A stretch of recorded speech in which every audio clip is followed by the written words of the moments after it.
All right, all right. Hello, hello, everybody. Hello. The man, the legend is here. Pete. Yes, yes. Pizza, politics, and life. Hello. Can you guys hear us both good? Say in Mic check. chat. Mic check. Hey, look at me up there. I can see us on live over here. I have Liberty sitting next to me, and yeah, this is great. Thank you Aw- for allowing us the opportunity. Awesome. This is going to be amazing. We are here to get to know the man right here. Pizza, politics, and life. So we're going to start off. What where are you from? Where did you start? What was the beginning of your legacy right now? All right. So at 12 years old, my mother sent me to a cousin to work Saturdays and Sundays at a snack bar. And I tell him all the time, I don't know whether to thank him or curse him because he could have been a lawyer Mhm. and I could have been on a different path. However, my path is food, which kind of makes sense. You being Italian as well, our whole lives are revolved around the kitchen table Oh and yeah. food and Sunday dinners right the there. Sunday dinners. Yeah, Yeah. 100%. So that's really how I got started. And then, by hook or by crook, I've always been in the restaurant business. At 15 years old, I had a 20 plus hour a week job. I went to a technical school here in Waterbury, Keener Tech, Right. and I took culinary. And outside of the military, I've always been in the restaurant industry. Wow. What did your family do? Your parents do? Did they do All anything right. with Yeah, so my mother's an RN, okay. registered nurse, and my father was a vice detective here in the city, Waterbury, Oh Connecticut. wow. Yeah, Damn. Vice detective. Damn. yeah, You you didn't know, I'm surprised you didn't get into something like that. Like I did, but I dabbled in it quickly, but wasn't for me. no. Yeah. Well food. Come on. You can't go wrong with food. I mean, you can't. You can see the food is always good for me. So, what was the first? So, the first job you had is what 12 years old, working at the snack stand. Yeah, it was a Um, snack bar and it was a snack bar in a bowling alley. And nice. within a couple months, he had me coming in, setting up, the morning routine and getting going and just really hanging out. And it was primarily, babysitting, uh, Yeah, you know, but hey, it was a first entry into work. He did pay me, and it was great. nice. So, what's your epic childhood memory? What is a Epic. yes, something that Uh, we would like to know. What was one of the childhood memories you'll never forget for the rest of your life? well, it depends on what year, but I love this story. It tells a whole different balance in generations. I am Generation X. We are different. You're Generation X as well. And we were raised different. And this is one of my favorite stories about my mom. I say it all the time. There's two types of Italian mothers. Ones that'll breastfeed you right up until marriage, and then still probably come over and do your laundry and cooking. And then the other ones that thought they could give you a taral and Hmm. knock some sense into you. Yeah, I got the tarals, yeah, if me you know what I too. mean. Yeah, And this is one that's of my that favorite Italian stories. family right Yeah, there. it's one of my favorite stories because it really tells the difference in generations. Also, it was a damn near a blizzard, and they never canceled school. They used to put chains around the tires and send you on your way. So as I'm leaving, my mother says, "Now put your hat on." And I walked out and had the hat on, and one step out the door, I took the hat off. Well, about 30 minutes later, bus still hasn't come. So I go back in the house, and she happens to be right in the front door. And I went, "Hey, Ma!" Bam! She gave me a crack right across the head. I says, "Well, what? What the? I told you to put your hat on." Well, I had about an inch of snow on my head, and she gave me a crack because she said, "Now, if you get sick, I'm not taking it to the hospital." That's fine. Yep, that was the biggest thing. My father too. The same thing. He would tell me, "Always cover your head. That's how you get colds and stuff like that." I remember one time I banged my head and I had a lump on the side, and it was like it was blood filled. And he's like, make sure you cover that all day because the cold air will get you sick with that. It's funny. That's like an Italian thing. Not only that, did you have to be home before sundown? That So was, we always had to be home for dinner, yeah. and that was a guarantee. You came home. We came home to an empty house. Both parents worked. You Mm, know, you got your homework done, and then you went outside until dinner time. You came in for dinner. You cleaned the table. You took a shower. You went to bed. End of story. yeah. Weekends were different. You got up, and it was very different back then. You didn't have television like we have now, but Saturday mornings was cartoons. Yeah. So you'd get up, you'd have, a half hour to watch cartoons, Mm, eat breakfast, and now if you didn't get out of the house before your mother started writing the list of chores, you were done. You mm, were in the house all day long doing chores. So we made sure that as soon as we had breakfast, we weren't sitting around that television. We jumped up, cleared our plates, got outside, and we spent all day outside. nice. In fact, that's another great childhood memory of mine. I Nice. tease my mother all the time. I'm gonna call DCF on you. You know, don't give me a hard time. I'm gonna call DCF on you. You know, at 5, 6 years old, we were walking down the street to friends' houses. Yeah. Yeah. You can't do that no more. The one thing you said on your live the other day that was like something like I remember back in the days drinking out of a hose. That was like normal. It was what you did. I mean, you Yeah. didn't go inside because if you went inside long enough, you had something to do. Yeah. Yeah. No, you So stayed outside. let's fast forward to when did you enlist in the Navy? So I was a little late comer. I had my 22nd birthday in the Navy, actually in boot camp. Oh, nice. Nice. So were you listed or were you an officer? No, I was enlisted. Yeah. Enlisted. What was your rate? Um, well, they say lower than whale shit. Oh, so what was your what is so for those you can you explain to them what a rate is?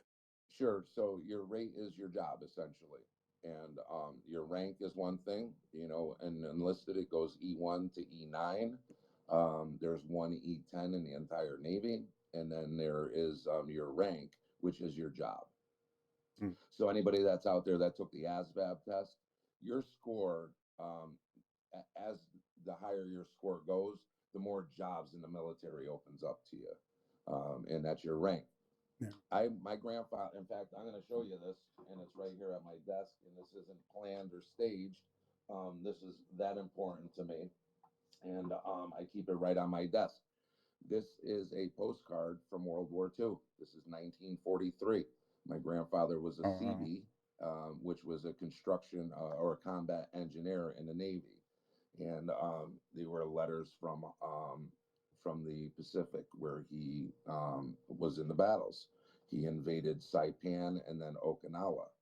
Oh wow. So I have three of them. Oh, that's upside down. I have three of them that my aunt was gracious enough to give me, and that was the reason why I ended up joining the Navy out of all the different branches, because my grandfather, an immigrant, came here with nothing, and he was not only one of the most incredible men I met. He was, just all around, and not just one. He really was. I keep him right in my desk. Every time I open up that top drawer, I get a Mm, smile, and that's the reason why I joined the Navy. I that's originally wanted to amazing. go CB, but it was a 6 year commitment. I said, hold Yeah. on a second. That sounds like a long time. So so what was your job in detail? Like what did you have to do? All right. And So I went in undesignated, and it was just by chance, luck, however you want to call it. We got lined up when we first got to the ship. I was on an aircraft carrier, 5,000 men. A matter of fact, that's something interesting. My boot camp class was the very last non integrated class. So my sister company was all male. And my ship was the very last ship in the fleet that was not integrated. So it was all male as well. They lined us up, and the master chief came and he was yelling down this big mhm, hallway. Don't forget these numbers, and he went right down the line. There must have been 200 of us in a line, and he kept saying, "Don't forget your number." And he started V1, V2, V3, V4, and started over V1. And the V's are the different jobs on the carrier, Yeah. as far as the air wing is concerned. I ended up V4 on the flight deck of the carrier, and my job was fuels. Oh wow. It's a, what was it like to hear the jets all day?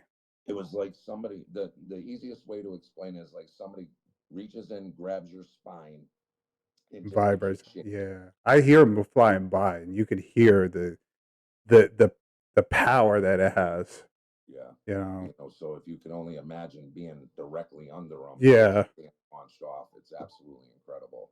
Did you guys get sleep? Like, cuz I know you guys fly almost all day, right? Don't you guys Yeah, fly all day? yeah, pretty much. So sleep was very far, and that's where the combat naps came into play, and that's Yeah. where I mastered them. I'm a master now of a 15-minute combat nap, and you just get back out there and go. We would run flight ops minimum of 12 hours a day, and then there's about an hour or two prior to flight ops and after flight ops. So you're working 14, 16 hours a day. Wow. Wow. Yeah, 7 What days was a the week. name of the ship you were attached to?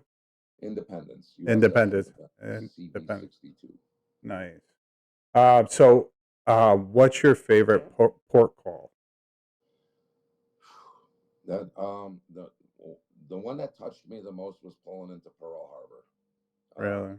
If you ever see pictures, in fact, if you ever see pictures, it's called manning the rails. We line up in our dress uniforms as we're pulling into port, and usually like the Philippines and Thailand and these other countries, they'll send boats out with advertisements: "Come to this bar, do that." Where there was none of that in Hawaii, and when you pulled up, we went right past the Arizona and that whole area right there, and it was just something special. You knew the enormity of what happened there, and it was an honor to be Wow. manning the rails going through that Pearl Harbor. So this picture that you guys are seeing is him at Pearl Harbor, right Which here. one is that? The one with me? And let me see Yep, that. stand up. Right, the one you sent me that you're at Pearl Harbor. Yeah, yeah, that was Look at look at him. He looks diesel in the picture. You worked out. You worked out a lot. Oh yeah, all the time. They had Matter a of fact, that's one of my favorite stories. Because when you're out I got four. There's four of us. We get together every year. We have a group chat. We're always talking. And when you're out to sea, my shipmate Kennedy was in weapons division, and there'd be times that you didn't see him for a week or so at a time. And I had just gotten out of the gym, and he came around the corner. I came around the corner. I was in a workout shirt, and Kennedy just grabbed my arm. And he was like, "Whoa!" And that was a day or two after that picture was taken. oh So wow. yeah, I mean, I spent a lot. I wasn't always a fat body. Oh wow. So this is I gotta show you the picture of the ship that he was on. This is a ship picture that he was on. Yep. And So so all these aircrafts that are on this ship right now is pretty much all the whole time they're always on that ship coming and going, right?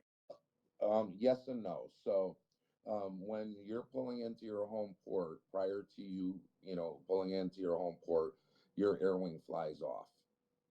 Mm. Um, Obviously, because if you're ever under attack and your aircraft are attached to a docked ship, that you lose everything. Yeah. Yeah. So in Japan, our air wing would fly off to Atsugi. But once we were out to sea, I think it was about 50 miles out to sea, they'd start landing. Now that's one of the best stories, Mm. and something that when I bring up Navy life and what it's like. My very first day underway on the Independence, my berthing where we slept was under the 3 wire. So an aircraft carrier has 4 wires on the back of the ship. They go and with the tail hooks, they're going to Yeah. catch one of those four. Yeah. Yeah. Their goal is to catch the 3 wire every single time. It's optimal to hit that 3 wire. The 3 wire was directly above my berthing. essentially our So, bedroom. Okay. Now, your first, and it's, we're only underway for a couple hours, and all of a sudden, all the ship's bells and whistles start going. Fire, fire, fire. And they're saying this is a drill, but there's so much going on. You're yeah. in sensory overload. You're like, what the hell is going on? And then all of a sudden, I heard boom. It was like an explosion. And I was like, wow. And I Mhm. turned to run. I didn't know where the hell I was going to run, but all I know is something just exploded. They're yelling fire, and I don't know what the hell's going on. And I took a couple steps and noticed that nobody else was running. Not that you're going to run anywhere, you Yeah. know. And I turned around and said, and they started laughing.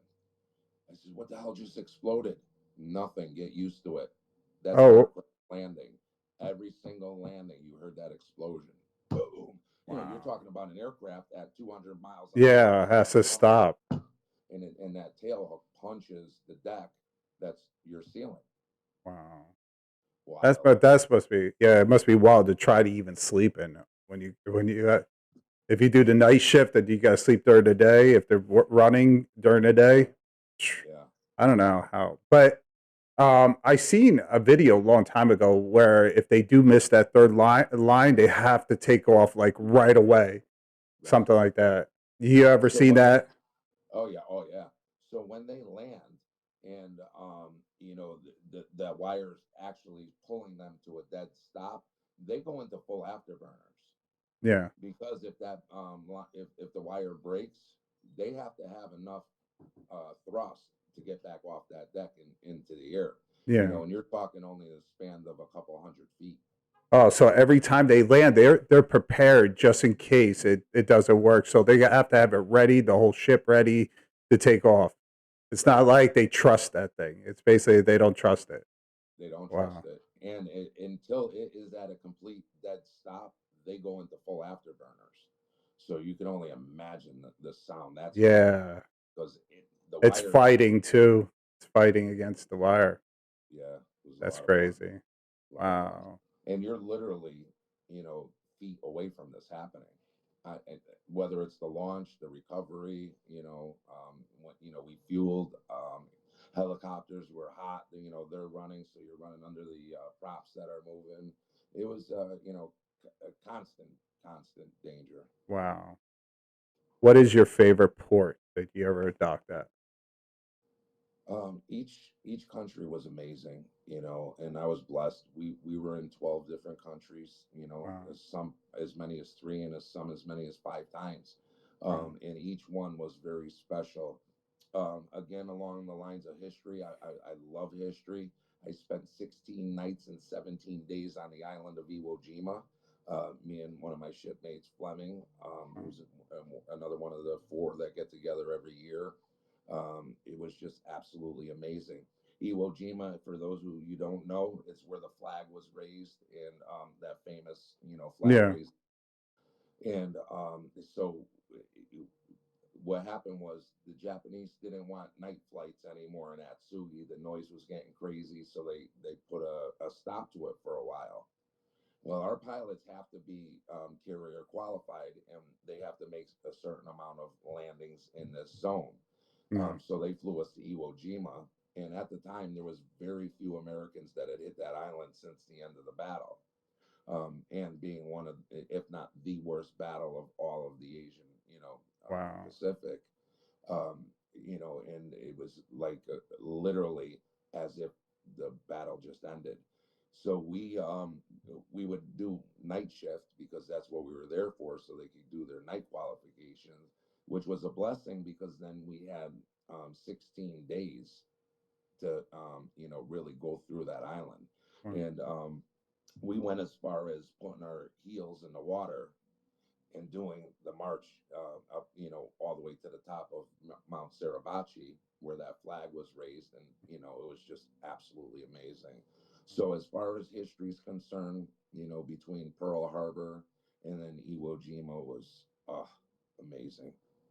So, did you feel any like any kind of hate there or anything for everything that's happened in the past?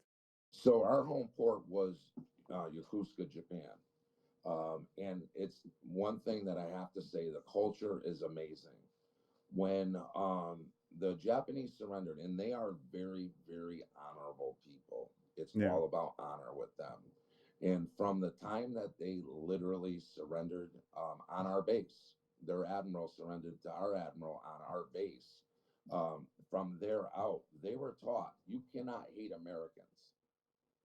We made the decision, and their decision was they saw, Hitler running through Europe, running through Africa, and they had a choice to make. Yeah. They chose wrong, and they were taught that, Well, they didn't expect America to jump in. America didn't want nothing to do with it until later on. Right, right. And, Uh, they attacked us, and they yeah. know that. So, and they were taught that. So we were always treated with a lot of respect. Every once in a while in the subways, one of the older folks would give you a little elbow, or a look. But come on, they lost so many people, Yeah. but people would just come up to you, especially if you're alone. If you went on the subway by yourself in Japan, one, there's never a place that you have to worry about going by yourself. Mm. You're always safe. But what would happen is that somebody would always come and sit down next to you. They would try and speak because they're taught English in school, but not so much to speak. It's more reading and writing. Yeah. So if they had the opportunity to sit down with you and speak, they would, and they would really appreciate you. And matter of fact, they would get up and insist that you took money from them. No, I don't Wow. want no. And they would insist Wow. as a thanks and Yeah. gratitude. I So know that Japan is like one of the safest countries you could ever go to. I know that. They say I don't know what the rank is, but I know Japan is like one of the safest.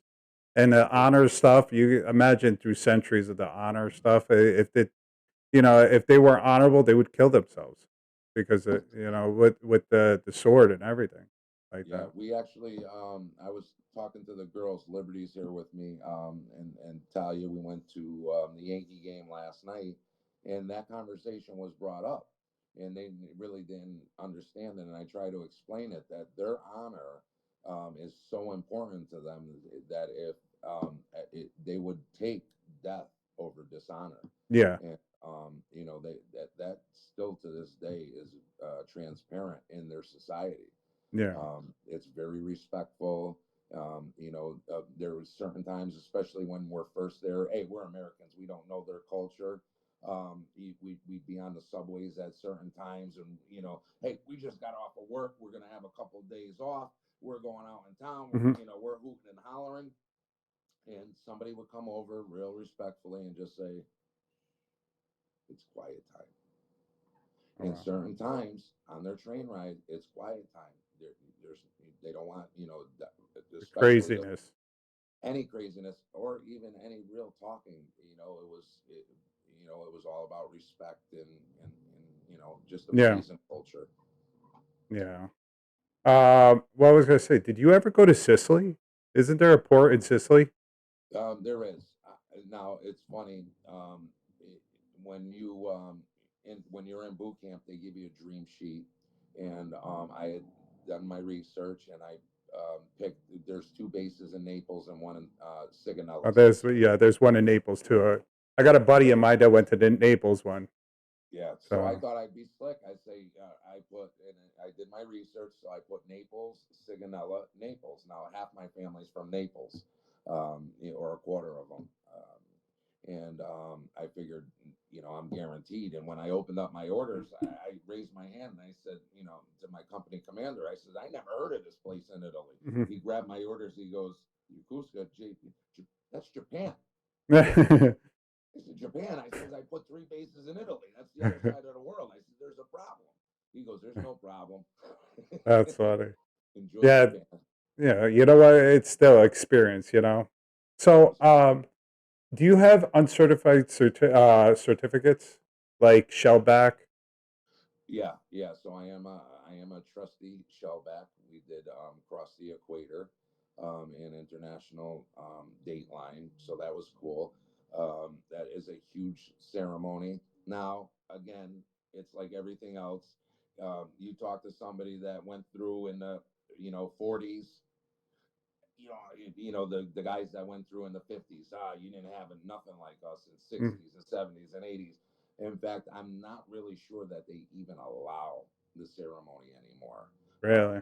yeah, is very, I mean, you spent the whole day pretty much on your hands and knees. You couldn't look up. They did all kinds of crazy stuff. The galleys, Wow. the kitchen would put like mounds of rotten stuff outside, and it would just fester, and they pasted on you. I mean, it was a rite of passage, Yeah. and it sucked, but at the same time, you earned that. Yeah.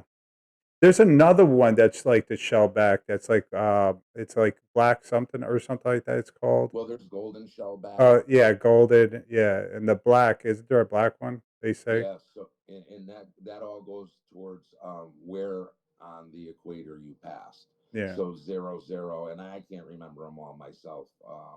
You know, which I should, but I'm getting old and I can't remember shit. In fact, that was one of the things that used to aggravate me about my Mhm. grandfather. I'd come home from boot camp or come home, and I'd start talking, and he'd go, "Tommy, I can't remember." So, can't you remember? Well, guess what? I can't remember. Yeah. Now you can relate. Now I could relate. Excuse me. So they had a ceremony. So it was like kind of like you know, what's it called? Um, like the ceremony where they um, what's the word? I can't think of the word right now. But where they celebrate and you guys just like put this stuff all over you. It's like a ritual thing, and It's all ritual. When you first get up, you have to wear everything inside out and backwards. So your drawers were on the outside of your dungarees. Your tank top, your t-shirt was above. Everything was inside out and backwards. You had to stoop down. You were in a squat position, and you had a waddle. And if you weren't being talked to, you just have to keep repeating, "I'm a dirty pollywog," you know.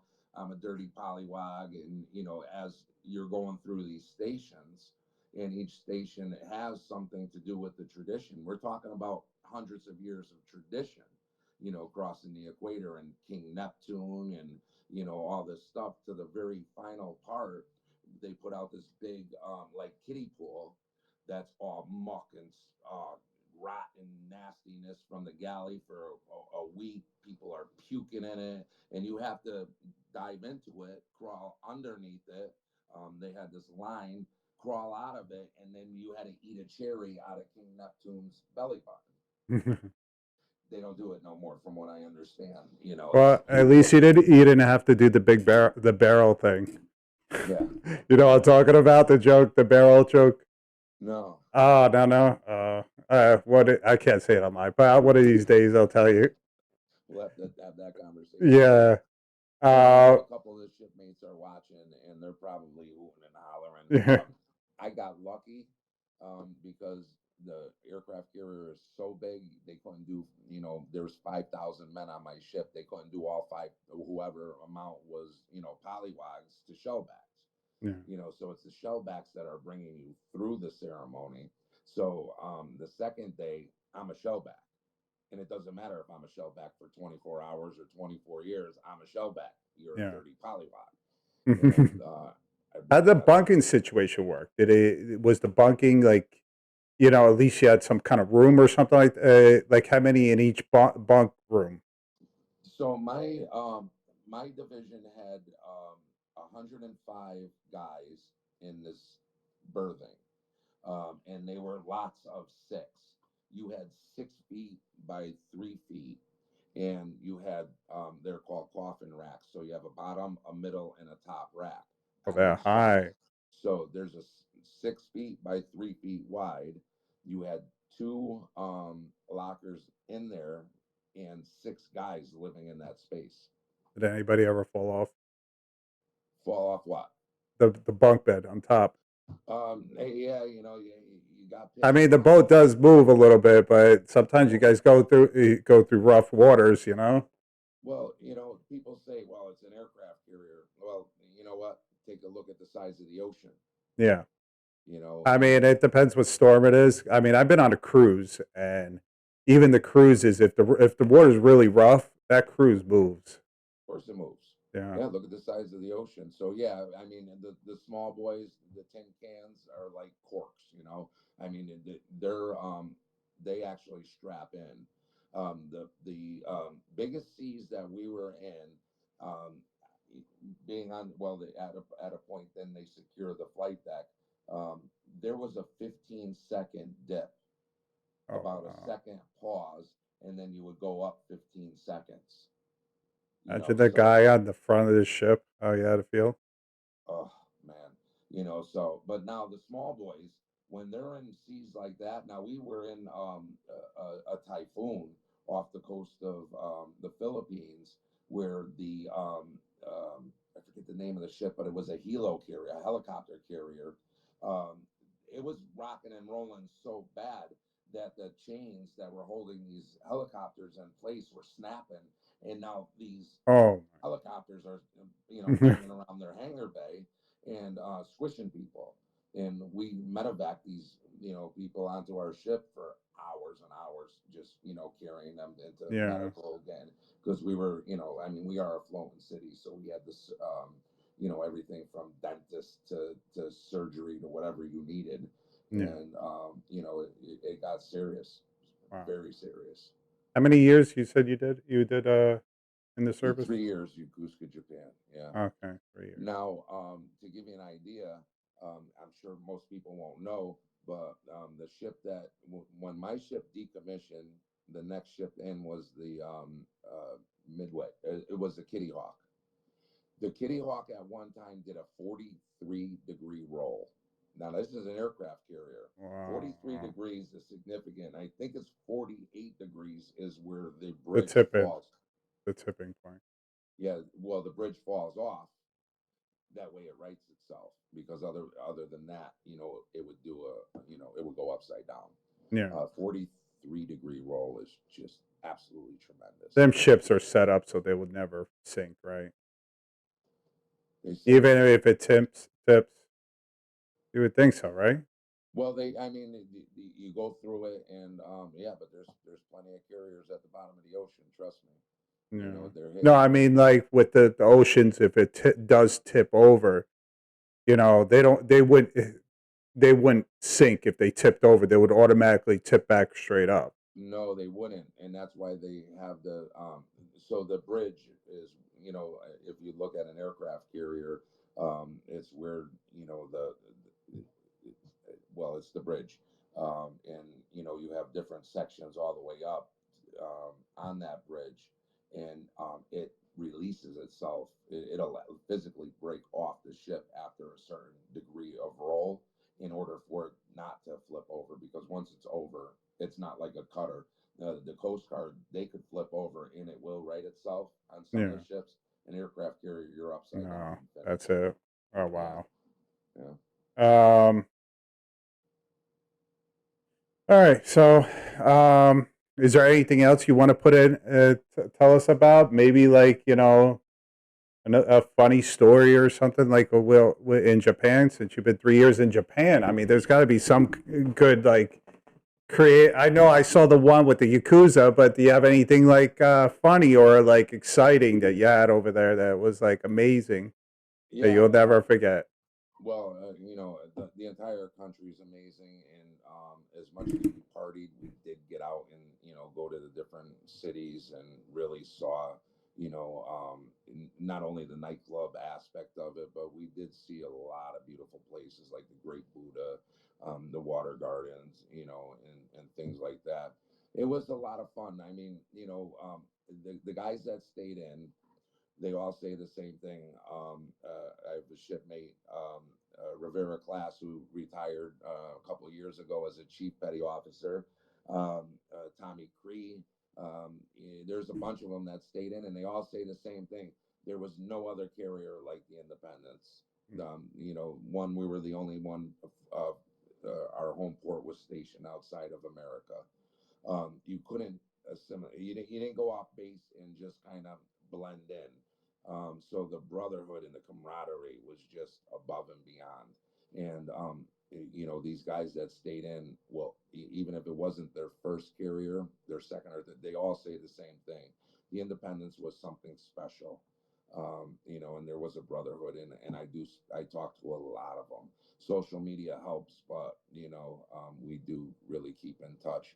So that's really what's the most special about it. We did do a lot of operations. We were in the Gulf twice when Saddam's brother-in-laws defected to Jordan, and he was amassing his army. We went over there and you know, made sure that the invasion didn't happen. Yeah. In '96, we were off the coast of Taiwan for their first presidential election. You know, and you know, there was a lot of tension there. And then in '97, we were there in Hong Kong for the turnover. It was under British rule for 99 years. And then it went back to China in '97. So we had our carrier and our battle group. Britain was represented by a carrier in her battle group, and then you had the Chinese, you know, Navy there as well. And you know, it was very exciting. Obviously, you know, China was considered, they Yeah. don't really consider themselves communists anymore. It's a socialist, Yeah. you know, type of thing. But when you know, there was a lot of you know, excitement. There was some fear. They didn't know if you know the current was going to drop, and they did a nice job. You know, um, What was the protocol since so much tension? What was the protocol for you guys? so you know, it's like every port you go to, you're a diplomat. You want to, you know, hold yourself in the highest standards and represent your country. So you know, you just really minded your business and try to represent the country as best as you could. And that was for everywhere we went. You know, Yeah. um, so quickly I went to Japan, Singapore, Malaysia, Thailand, Philippines, Hong Kong, Korea, Guam, Dubai, Jabal Ali. I was in Iwo Jima, Hawaii. You know, and everywhere we went, you know, it was just an absolute amazing experience. You know, you saw literally paradise. And in certain countries, you could go a block down the street and it would be literal hell. And you just couldn't imagine. And it gave me a real appreciation, you know, at 21, 20, you know, at that age, Yeah. I didn't appreciate America for what it is and what it's worth until I went and saw, you know, I mean, we Yeah. have How people poverty are here, living. but you know what? It's America, and the American dream is alive and well. And anybody could get out of ultimate poverty here. Yeah. In other countries, you just can't, and I still don't know why, but they can't. You know, it's just it's not obtainable. That when you're in that class of society in a lot of these foreign countries, you're there for good. Yeah. You know, and it's eye opening. Yeah. The one thing we discussed about is getting out, like how hard it is to get back into the mindset of America. Um, like that guy you were interviewing. What's the guy's name? Chris Shea, the Navy Yeah, SEAL. yeah, the Navy SEAL, the retired Navy SEAL. Yeah. Um, yeah, you want to once you plug into his website, he helps people, get on their feet and get a job as far as like police, fire department, and Yep. what was the other one? The fire department, So the police, it's police, firemen, and EMTs, and EMTs. Yes, it's he not so was much an to get EMT, right? yeah, not so much to get back on your feet, although he would be there to support you as a veteran. You know, if you were, what it is the transition, and that's where a lot of veterans find it very tough is to transition from military life back into the civilian life. And the one thing that he impressed upon, even you know, during his speech at the fundraiser, and there's nothing wrong with the stock in the shelves at Walmart or anything like that, but when you're so highly trained, from the military, or you're that vested in learning a job and having, he's trying to get you into a career rather than a job. Yeah, And those are very important. He is a fireman, EMT, and then you have the police department, which are very important jobs, and for a lot of people, it's very hard to get into. It's hero2hero.org, right? Yeah, hero to hero. Dot Absolutely. org. Yep. Yeah. Hero to hero.org. Yeah, that's amazing because a lot of, like you said, a lot of people that do come out, they don't know what to do with themselves, especially like you're saying, they're managing $1 million, like multi-million dollar pieces of equipment, and meanwhile they're coming back here, they can't get a normal job, Right. you Right. know? Or it's career oriented. It's not to go out and get a job. It's get into a career and help these veterans Yeah, get that boost that they need and some direction also because it's one day you're one day you're operating, we're on top of a flight deck dodging jet blast and planes and everything, and next thing you know you're just home. yeah, Now what? yeah. What do you You do? get, yeah, you get used to it. You get used to all that noise and everybody around. Especially, you make good friends, like brothers, and to be away from them, you just don't know what to do. Yeah, yeah. It is. It's a brotherhood, for sure, and it's very hard to explain. Even though I have friends from as far back as 7 years old, 5 years old, I literally have friends that I still talk to very often.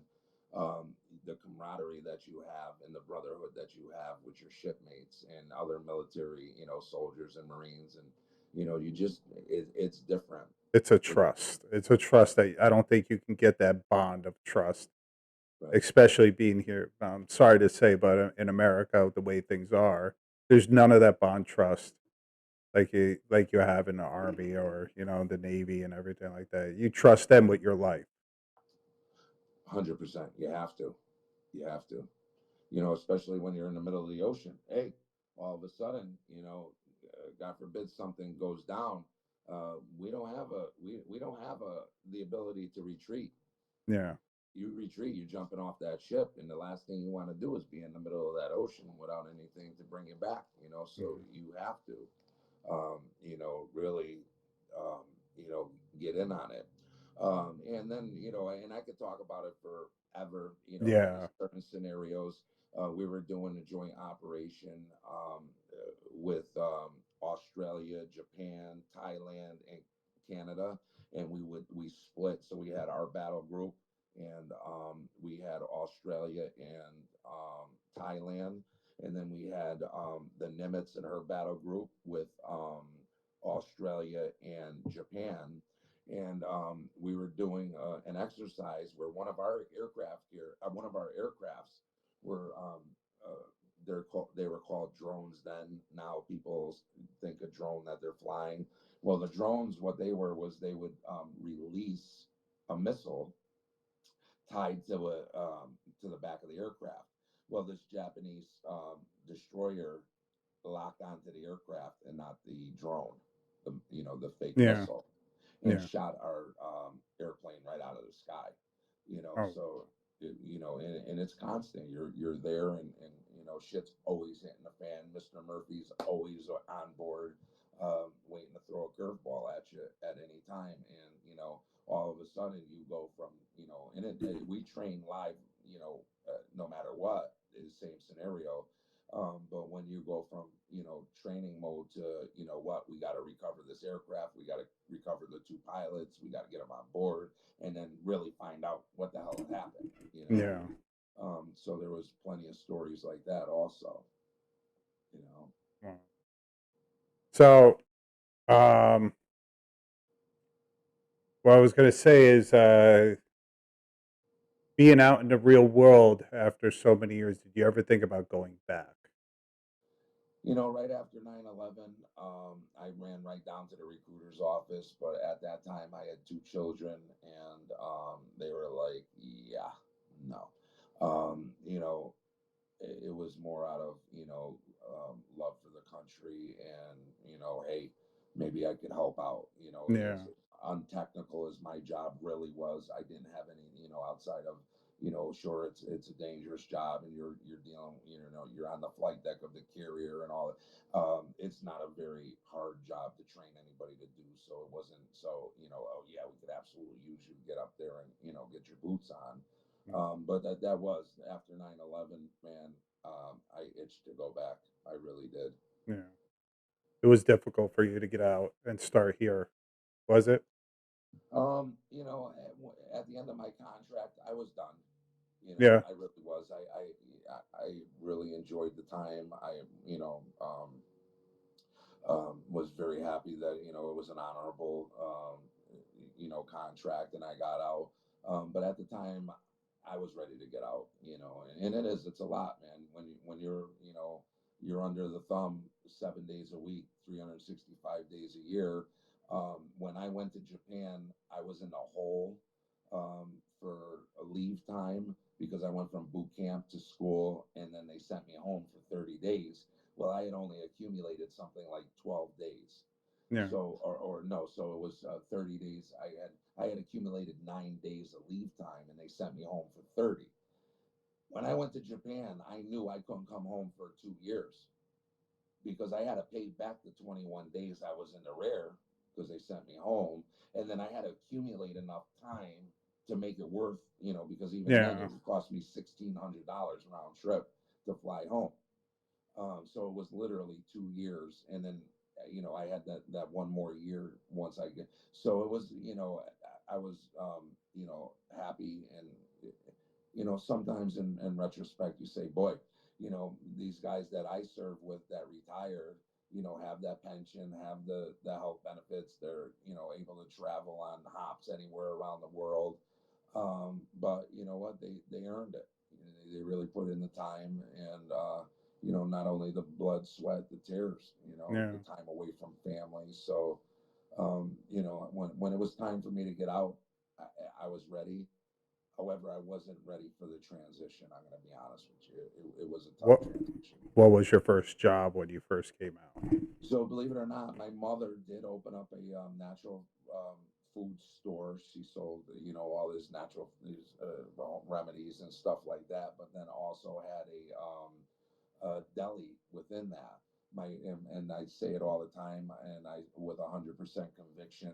My family was the first family in Connecticut to do paninis. For those that don't know, panini is a Yeah. sandwich. My grandmother would make the focaccia bread every day, and so I went in there really just to help out. And within, I don't know, maybe 3 months, I had taken over the deli. We split the business into two, and I went right into it, which was funny because my intentions were to wait for a couple of shipmates to get out, and then we were going to go backpack Europe or some Really? heritage we had, and life just kind of set in, and uh, things changed. Yeah. So, how did you learn how to make pizzas? Um, Since you've been in the food business, what made you transition to making pizzas, and where and how did you learn to make? so And how old were you? I would like, yeah, that would be how old was I? That's a great question. So I was somewhere around 36 years old. I ended up raising my children by myself. And for 4 years, yeah, it was 32 to 36. I really couldn't work because my children were 8 and 6. I have two different mothers. One was very much a part of my daughter's life, Liberty. But the other two kind of, the mother disappeared for a couple years. So I wasn't, and I just didn't have, I'm the fucking wild one. There's no yeah. reason, there's no way in the world Mhm. anybody would still make me believe that I'm going to be the responsible one and raise these children by myself. So what I did was I started a restaurant consulting business, and I ended up hooking up with one of the restaurants, and one of the owners had a pizzeria out in Danbury. It was failing epically. Asked me to go out and check it out, and within about a month after the first a couple initial assessments of what was going on, I ended up taking over that business. All right. You know, What was that one called? that was Paul Martino's. Oh, it is. Oh, the one you have right now. Yeah, yeah. In fact, he had asked me to change the name, but at that time it had a bad reputation already. And then he had two people go in under different management and try and make it work, and it didn't. And I didn't want it. I believe that you could jinx a building Yeah. if there's constant change. And I'm Oh sure yeah. people know in their own hometown or in their city, there's that one or two places that it just has a constant turnover. Yeah. The And only way you can fix that if they're closed for 10 years and then clean up, revamp the whole thing and yeah, start from the beginning again. yeah, But for sure. yeah, there's Like I like said, this lingering yeah. hate, even though you change the name or change whatever, it's still that lingering feeling people get when they eat something horrible at a place and they still get that lingering feeling. Yeah, yeah. And you know what? I mean, even the place I'm in now was about seven different pizzerias in a 5 year period. People, when I bought this place, called me crazy. Don't do Yeah, it. Yeah. And you know what? I knew I was going to be successful. One, failure is never an option, exactly. Yeah. especially in the position that I was in at the time. We were very poor. I was really just climbing out of a hole of really not. Sure, I had the restaurant consulting business, but I couldn't really concentrate on business and making money. I had to concentrate on raising an 8 year old and a 6 year old primarily, and 50% at the time. My daughter was 18 months. Yeah. So, and then when people talk to me about wanting to open up businesses and what would you suggest to do, listen, you've got to do whatever it takes. Now, I would get my kids on the bus. Danbury, Connecticut is 35 minutes away from me, in heavy 84 traffic. For people that know, I would get my kids on the bus. I would go out to Danbury, open up, operate through lunch. About 1:30, I would leave Danbury, come back, get the kids off the bus, drive back to Danbury, all right, and operate through dinner and close and come back. That was 5 days a week. And then I didn't have to do the back and forth on the Saturdays and Sundays because they weren't in school. Yeah. But I knew that's what it was going to take. There was no closing. Your hours are your hours. You don't say, well, this week I'm going to open up on, at 3 o'clock, and you have to be there, you know. Yeah. And so it took me about 18 months. It's a crazy story. I thought I had lost my ability because I had done many takeovers and fix and flips in my life. And I couldn't crack the code out there until I came up with this harebrained scheme of a special to run. Because when people are starting out, and they open up and they'll put a sign out front that says "Buy a large, get a small free." There's nothing in that that says to me I got to try that place. Yeah. If I wanted a large and a small, I'm going to order a large and a small. The one thing I see I seen up north, the deals. I wonder if you ever did it. Beat the clock. I don't see it down here, but up north I seen people doing it. You ever heard of beat the clock? So that was me. That was you? Yeah. So instead of beat the clock, I called it meet the clock, because Meet I the don't want clock. to beat, and I'm not here to beat anybody. Yeah. And even though it's associated to the time, I just didn't want anybody to say, well, the guy's beating you. You know what I mean? I'll meet you at the clock from 6 to 8. The time you call is the price you pay for a large two topic. Yeah. And I was like, I mean, and it took me, I had the CEO of Coca Cola in the area call me and say, how the hell did you come up with this? And I says, well, I called 15 other pizzerias because I got friends all over the industry. And I'd asked them what they were doing. And one said they saw this, and I came up with it.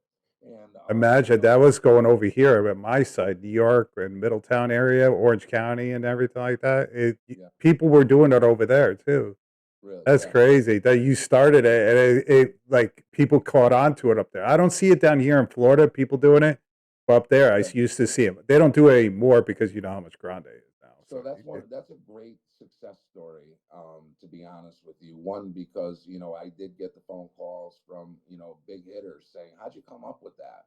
And it was really out of desperation and not willing to give up. So what I did was essentially, and this business. At the time, I was doing a $300 Tuesday, which is god awful. You don't yeah, even pay the food cost and employees, let alone rent, utilities, and then try and scrape up a paycheck for yourself for the day. I turned a $300 day into $180 day. And what a genius fucking move that was, right? Yeah, but And then time. so after about 3 or 4 weeks, I was fed up with it. I says, you know what, this is it. I'm not doing it no more. I gotta stop it. I'm literally I buried myself with this. And about 5 minutes after I said that, a woman came in. It was 5:55, and she walked up to the counter, smacked her hands on the counter, and she Mhm. goes, "Boy, let me tell you, I was in my office all day talking about this special because last week I missed it and I wasn't going to forget about it again this week. Mhm. I was talking about it and it was just like ding, ding, ding, ding, ding, ding. And all of a sudden now I turned $180 day into a $1,500 day. And that's at $6 pizzas. Yeah, You know, so it's that's two topping. So it really, yeah. sparked. So, Is your rent there expensive where? or where you're at? Danbury? Yeah, not no Oak. So I rent not only the storefront, I rent the apartment alongside and use that as an office and storeroom. So combined, sure, it is expensive. Yeah, But I had a 13-year lease, so it's comparable to how the market was priced then. The store hasn't gone up, but the apartment has gone up. So yeah, I mean everything's expensive. yeah. um, you know, and to combat that, and to do something different. So I would run an ad in the newspaper. And my second ad in the newspaper alongside the Meet the Clock was pay double. And I put it upside down. Mhm. And I got more calls and more people coming in to yell at me. What kind of stupid special is this? That's fine. Who's ever going to do that? Sir, have you ever been here before? No. I says, well, did you order something tonight? Yeah. But I had to bring this in. I says, do you want to pay double? He goes, absolutely not. You would hear this a lot. But it was something different than what Yeah, everybody else was doing. that's It funny. just to, get the people talking. What is this guy, an asshole? Pay double? Who's It's a stupid good enough? idea. It's a good idea. You know? And then at the time, I was fighting the banking cartel and I ran a 75-cent large cheese pizza. Oh, But the hook with that was you had to pay in a 1964 or below quarter. 1964 quarters were the last year that our coins were made of silver. It was 90% silver. And at the time, each quarter was worth $6.30. You give me three of them, it's $18.90. I yeah. only charged $12 at the time for the large cheese. And people would come in and swear that they were going to break me. Come on, break me. Let's go. Man, You that's know, a good idea. That is smart right there. That's and did we have a bunch of people doing it? No, but it would create conversation. that's And the first time I'm hearing this one. yeah, The uh, quarter thing, but it's smart. People are thinking they're only paying 75 cents, and meanwhile, like what the yeah, quarter is worth, it's more than what the pizza's worth. right, exactly. And then it all translated into a lot of the other things that I was doing at the time. I was big into a lot of um, bringing recognition to the banking cartel and how crooked it is, and our whole monetary system is a fraud, and it really helps spark conversations, and That's things why like you're. that. That's why you're going digitally, right? Yeah, that's why, and sometimes my wife's probably, if she's still watching, I did have her bring down some shirts. I was gonna switch them out as we were talking about different things, but since you're talking about digital, on our merch shop, we have the BTC Bitcoin, and Nice. HODL. For those that don't know, it means hold on for dear life. My daughter says you shouldn't call it that because there's no F in the HODL, but that's what the HODL is. So what And got you into Bitcoin? so I was battling the banking cartel. I was, in fact, not specifically about me, but they ended up making a movie. I don't know the movie, but when I tell the story, people always talk about it. So what happened was the banks in around 2009, 2010 started marketing homeowners to get into this remodification program. And at the time, I'm dead broke. I'm barely surviving. I'm raising 3 kids with no child support. And all of a sudden, every time I go to pay my mortgage, they're saying remodify. We're going to take your current rate, which at the time was 7.25 for myself, and they're going to remodify it down to a 2% interest. I said, "Oh my God, this is going to save my ass. It's going to save my house." So when I called, finally, they said, "Sorry, you don't qualify." Not only was I on time with my mortgage, I always paid a month ahead just because I was always afraid, Yeah. to get behind.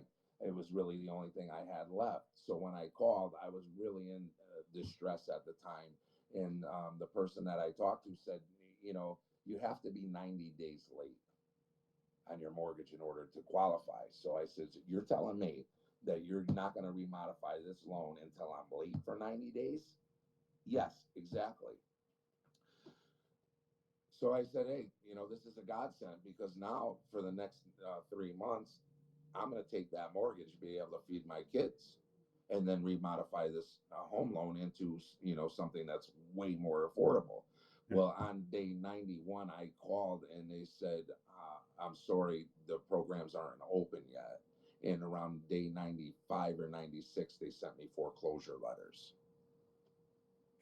And that's where the real housing crisis started from. And anybody that doesn't want to believe that, I really, I really tell them to, take a look back in history and to see. And when COVID happened and they started marketing that same thing and people would talk to me about it, I said, "Please, please."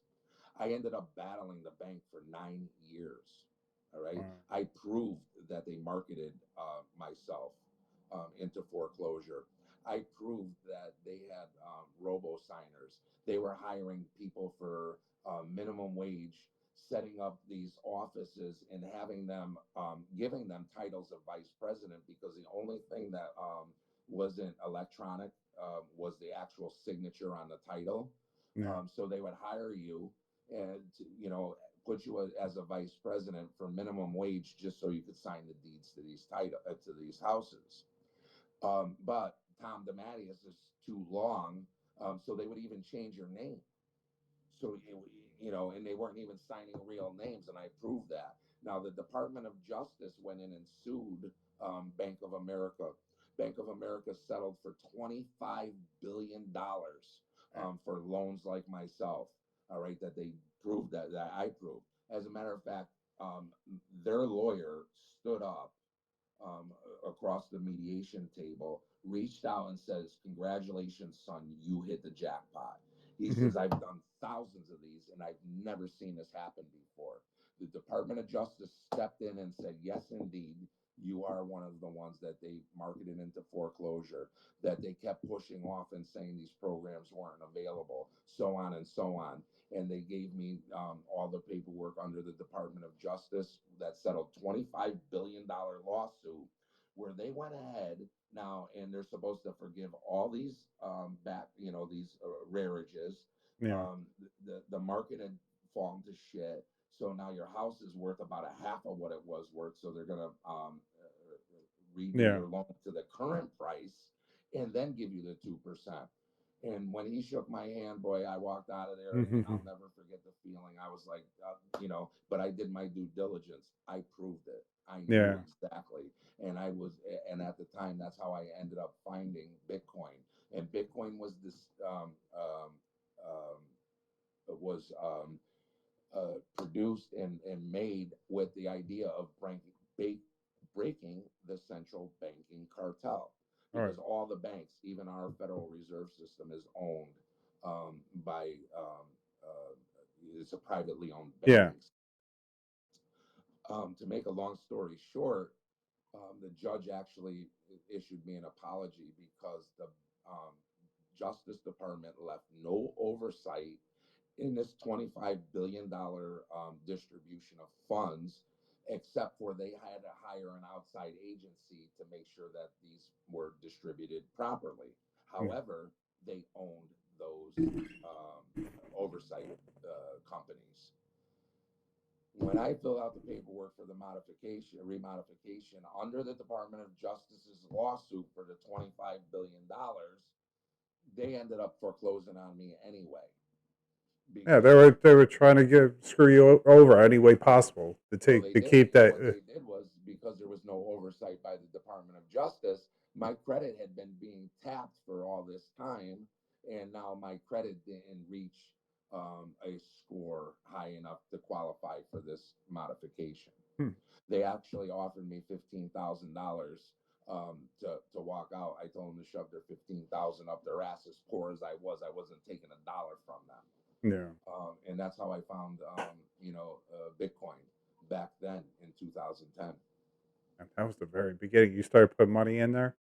That's good. I didn't at first until 2016 because at that time, the only way that you could, that I knew of, was to go through the mining process with computers and all this other stuff. And I'm not computer savvy. I did get into Bitcoin when it was at $700 though. Yeah, I thought about. So back, yeah, it was got to be 17, 16 something, maybe 18 when people were making money at the mining. I really thought about doing it. But then, like, by the time I thought about doing it, they said it's not worth it anymore. Well, they didn't want people, one, back in 2016 when I got involved in 2017, it was still a fraud. It's not worth anything, and all the marketing around it, especially, coming out of, the news, CNBC, Wall Street Journal, all these big shot investors, they were telling you to stay as far away as possible from it. It's a fraud, and we're learning very well that it's not. In fact, Yeah, it's not only not a fraud, it's total opposite of our currency. Our currency last year, if you had $100,000 in the bank, you now have the purchasing power of somewhere between 75 to $80,000. It's devaluing, I think in that's why the cards, the chips were going up. Everything was going up. Computers. They didn't want you to do that. So if they yeah. raise the prices, they try to make it not worth it for you to do it because it cost a lot of money at the time. It was like the graphics card was like 1,000 something. It still is expensive. The Huge. graph, yeah. Yeah. Now you have, And the power that uses too. They were saying, oh, with the power that you use, the money you make, it doesn't even out. It's like you're using more power than anything. But if Bitcoin goes up, then that's how you're making money. Well, think about it. I mean, I can't, I should be able to tell you. I mean, it's been a couple of hours since I checked it, but it's hovering between 68 and $72,000 per coin. Yeah, When I first got into it, it was $700. it's So insane. It's only going to go up, and but isn't the government now trying to change over their little by little yeah, with I this mean, current? absolutely, the government has no choice. Yeah, One, again, I talk about it often. In 1913, Woodrow Wilson signed the Federal Reserve Act of 1913, and he took the power, in his own words, of the few, of the many, and gave it to the few. And essentially, what he did was he turned our monetary system into a private bank. And yeah. during these bailouts, especially back then in 2010, not only did they market everybody into foreclosure, they had a $700 billion bailout that they just gave these banks. Oh yeah, They had no, they were doing their trips on that money. Oh my well, god, that was a joke. yeah, That whole and then they took situation. over your property. Then they sold your property. Then they were giving loans back to those people. I mean, our banking system is the biggest fraud known to man. Now, Bitcoin and the other cryptocurrencies is primarily Bitcoin, but then there's Ethereum, which is the second largest. Yeah, These are store of wealth now. They're store of value. And you look at BlackRock that owns everything. Just got an ETF uh, signed a couple months ago, and billions of dollars are being pumped in through Wall Street now. And there's no doubt about it, that it's here to stay, yeah, and that the climate of our monetary system has changed forever. yeah, Yep. yeah. Which kind of a little bit. So I'm I'm religious a little. Yeah, I'm religious. So, you think about the end of the time where they say there's gonna be one world government, one world money, and this and that, and that's where like sometimes my mind gets in that conspiracy thought of like one world money, meaning like the Bitcoin. Everybody's gonna be using Bitcoin. It's all gonna be electric, and the government's gonna control who has what or whatever, or shut it down when they feel like it and tell you how to do all this stuff. I like that. That's where it goes to my mind. Like when I Sure. hear, Yeah, I mean, absolutely. And I think everybody should have that mindset and mentality. However, the real technology behind all these cryptocurrencies is the blockchain. Blockchain technology is, and not only will, but is taking over every industry. So how Bitcoin works is you have a series of computers working together, talking to each other, solving an algorithm. And once that algorithm is signed, it's stamped on the block. And arguably, even if there is time travel, you can never change that block. You can yeah, never change the outcome. So once it's stamped, you own that, that particular key. Therefore, you could take it off the offline and physically hold on to it. So it is not wow, as controllable as people are under the impression. yeah, oh, that's good. That's So good. your real estate is going to the block. All right. So eventually, you won't need lawyers for closings because that closing, your title will be on the blockchain, and that again can never be changed until it's sent in, and those computers work simultaneously and stamp the new stamp, and then you own those keys. Your medical records, absolutely every industry is going to the block, and that's where the thought process of cryptocurrency. I wish they had. In fact, I'd like them to cut off the currency part and just call it crypto, Yeah, because people think that it's all money. No, it's not all money. Each one of these projects deals specifically with real world. And right now, real world assets are one of the biggest things in the near future um, for what's going to happen. You have something like $700 trillion in real world assets from Wall Street that have to come off of this internet base yeah, and be stamped on the block. And there are companies that are dealing with them specifically. Do your due diligence, find out what companies are going to deal with the real world assets, their RWAs, yeah, real world assets. Right now, the AI industry is all turning to blockchain. So there's companies that deal with AI specifically in everything that it takes for them to run. And each one right down the line as far as energy is concerned, and every industry will be on the blockchain. yeah. You got merchandise for this, right? I do. The shirt. You show me the shirt. You could buy this on his merchandise. Where? What's the website they can find this? Or go to your page under. You go to it.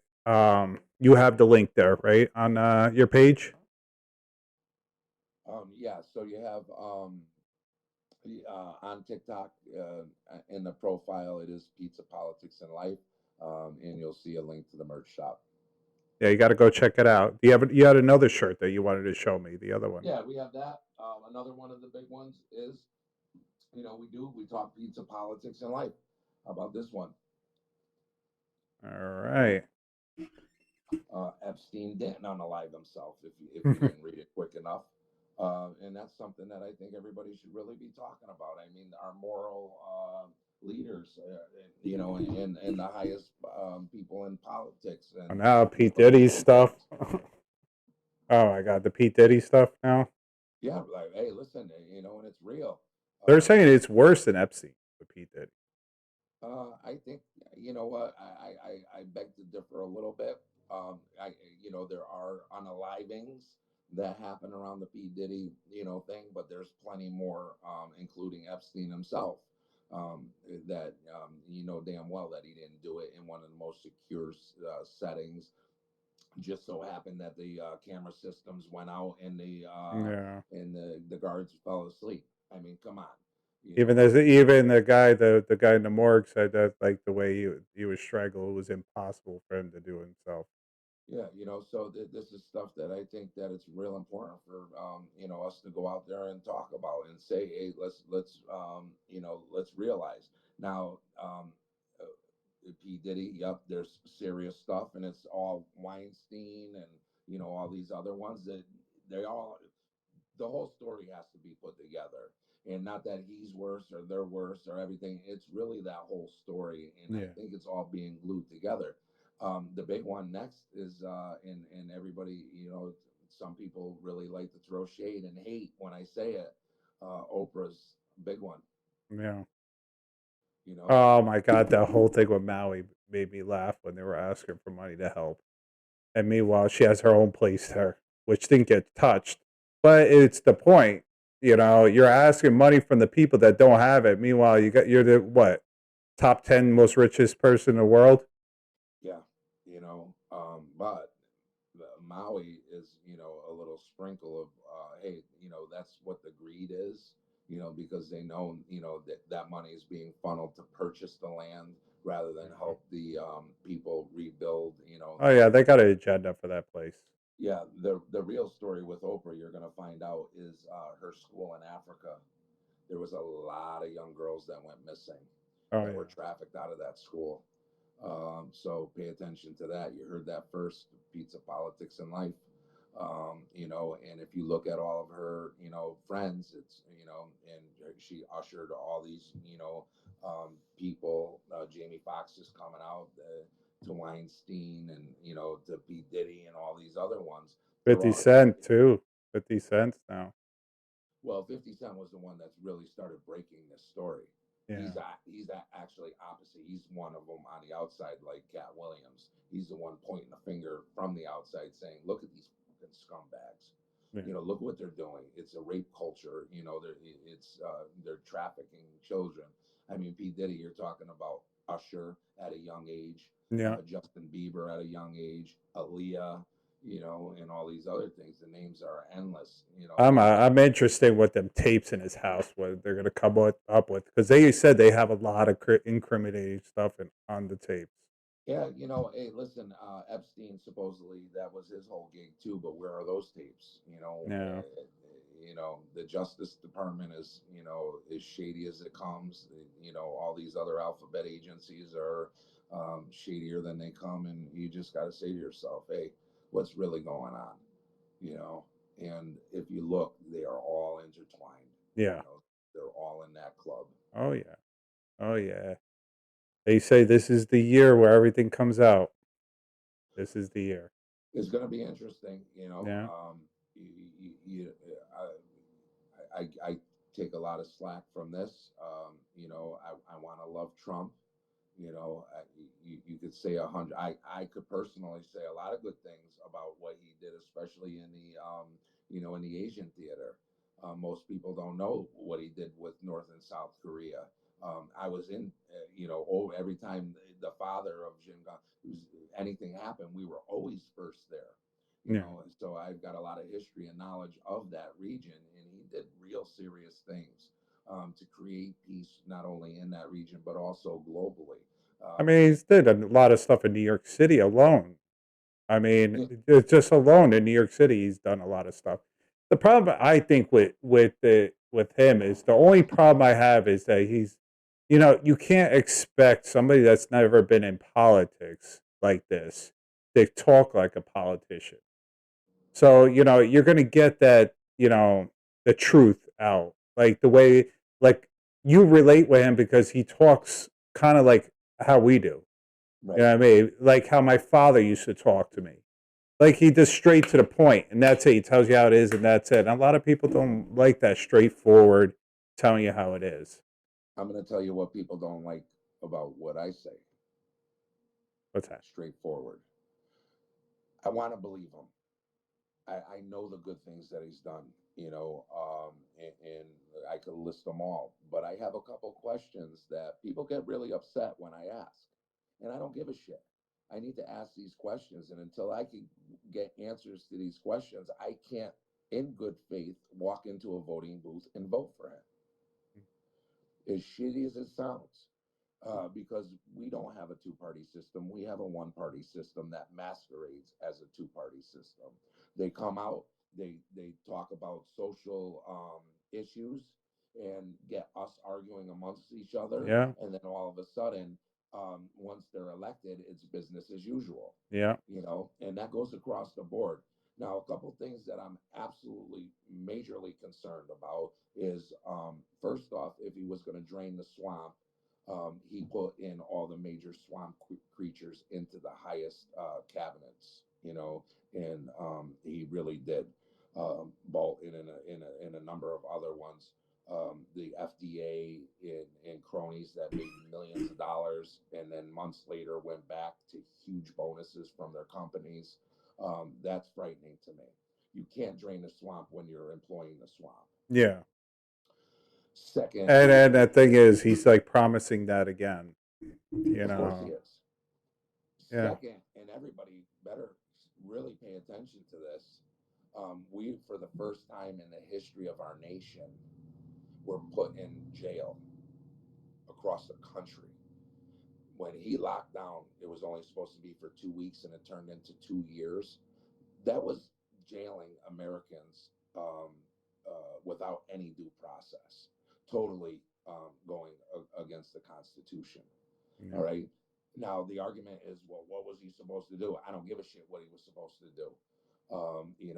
What you don't do is do anything without a due process. And if you don't think you are under home arrest for 2 years, you really have to reconsider your thought process.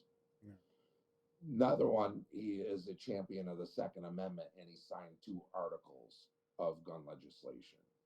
Now, I am, big proponent of the Constitution, but I do believe in, smart handling and Yeah. proper storage and all this other stuff. It's very important. Nothing should be just laid around.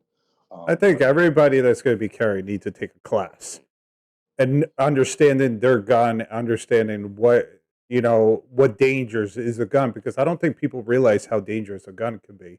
And a lot of these things that are going on are the kids that are getting in the handle of these guns, so many because they, children that they accidentally, kill themselves or friends or something like yeah, that.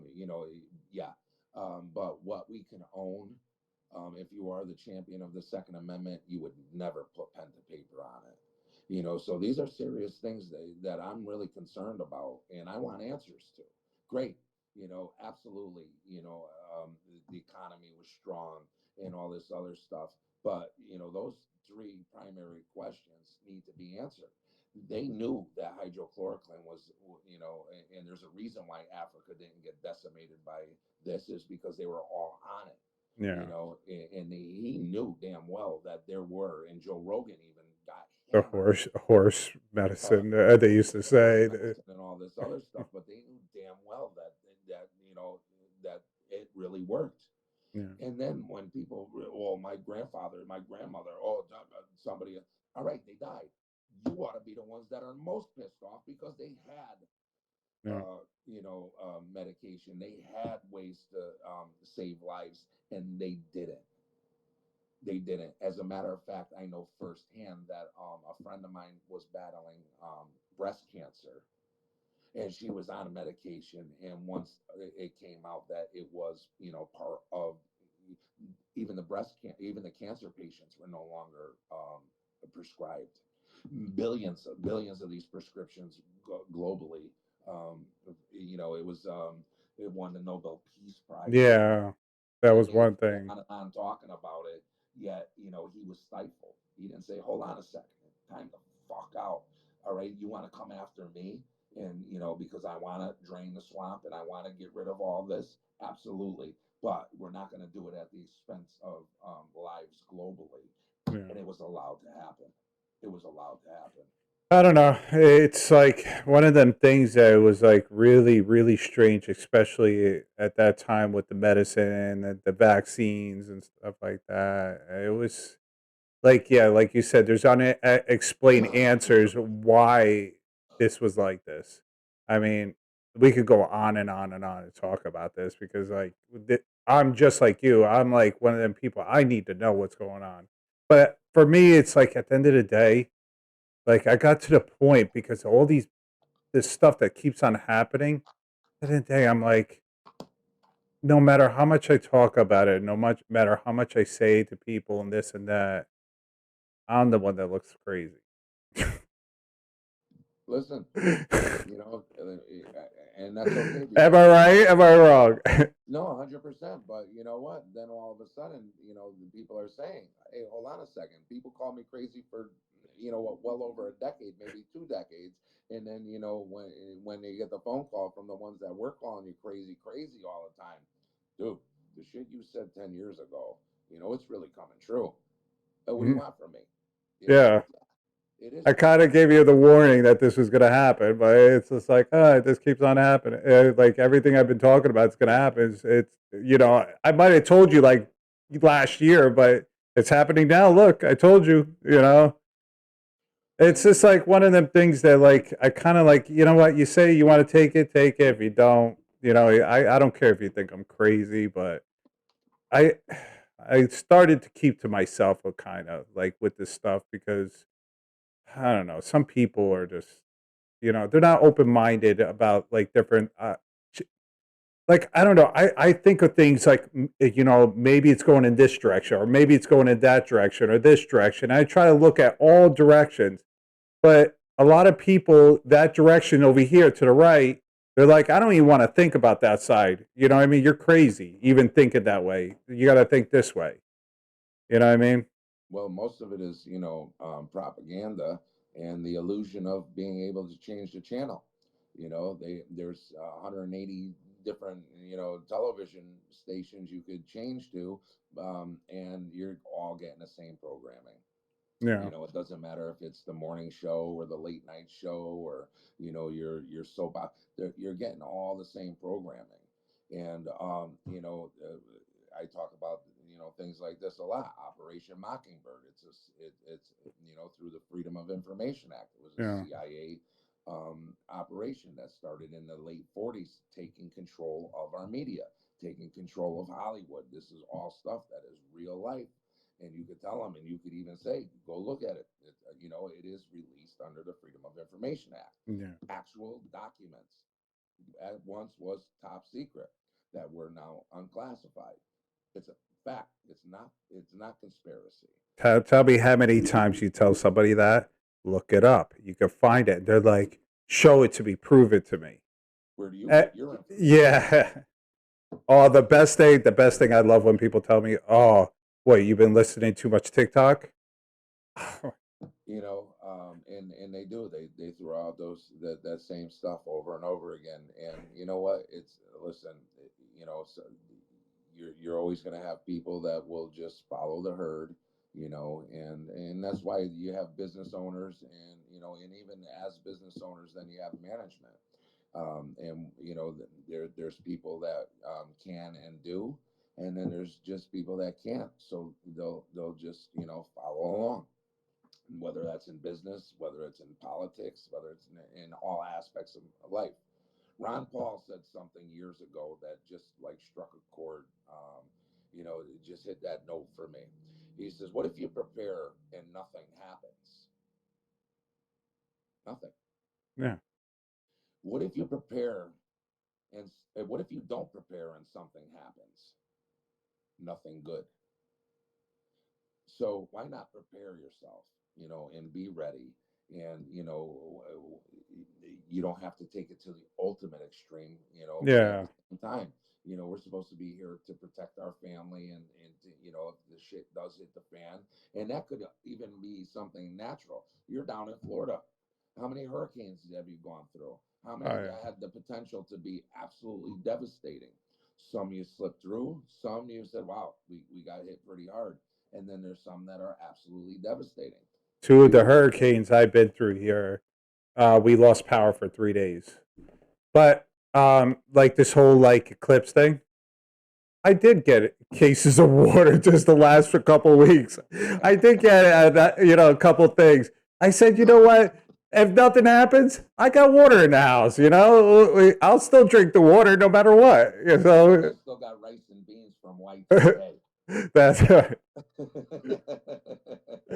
I think that they're only good for 15 years. I think, right? Isn't it like 15 years? Oh man. But you don't eat for a week or two. You're going to be eating those. Just boil it a little longer. It'll be good. It'll kill everything. But you're prepared if nothing happens. Even mentally prepared. Just mentally prepare yourself for anything. And the funny thing is that you said something that I think we relate on a lot of things, and one of the things you said that I really relate on is that like the two-party system, how they get us to fight against each other, and I do believe no matter who wins, it's going to be always the same outcome for the future, no matter what, whoever wins. I don't care what anybody says.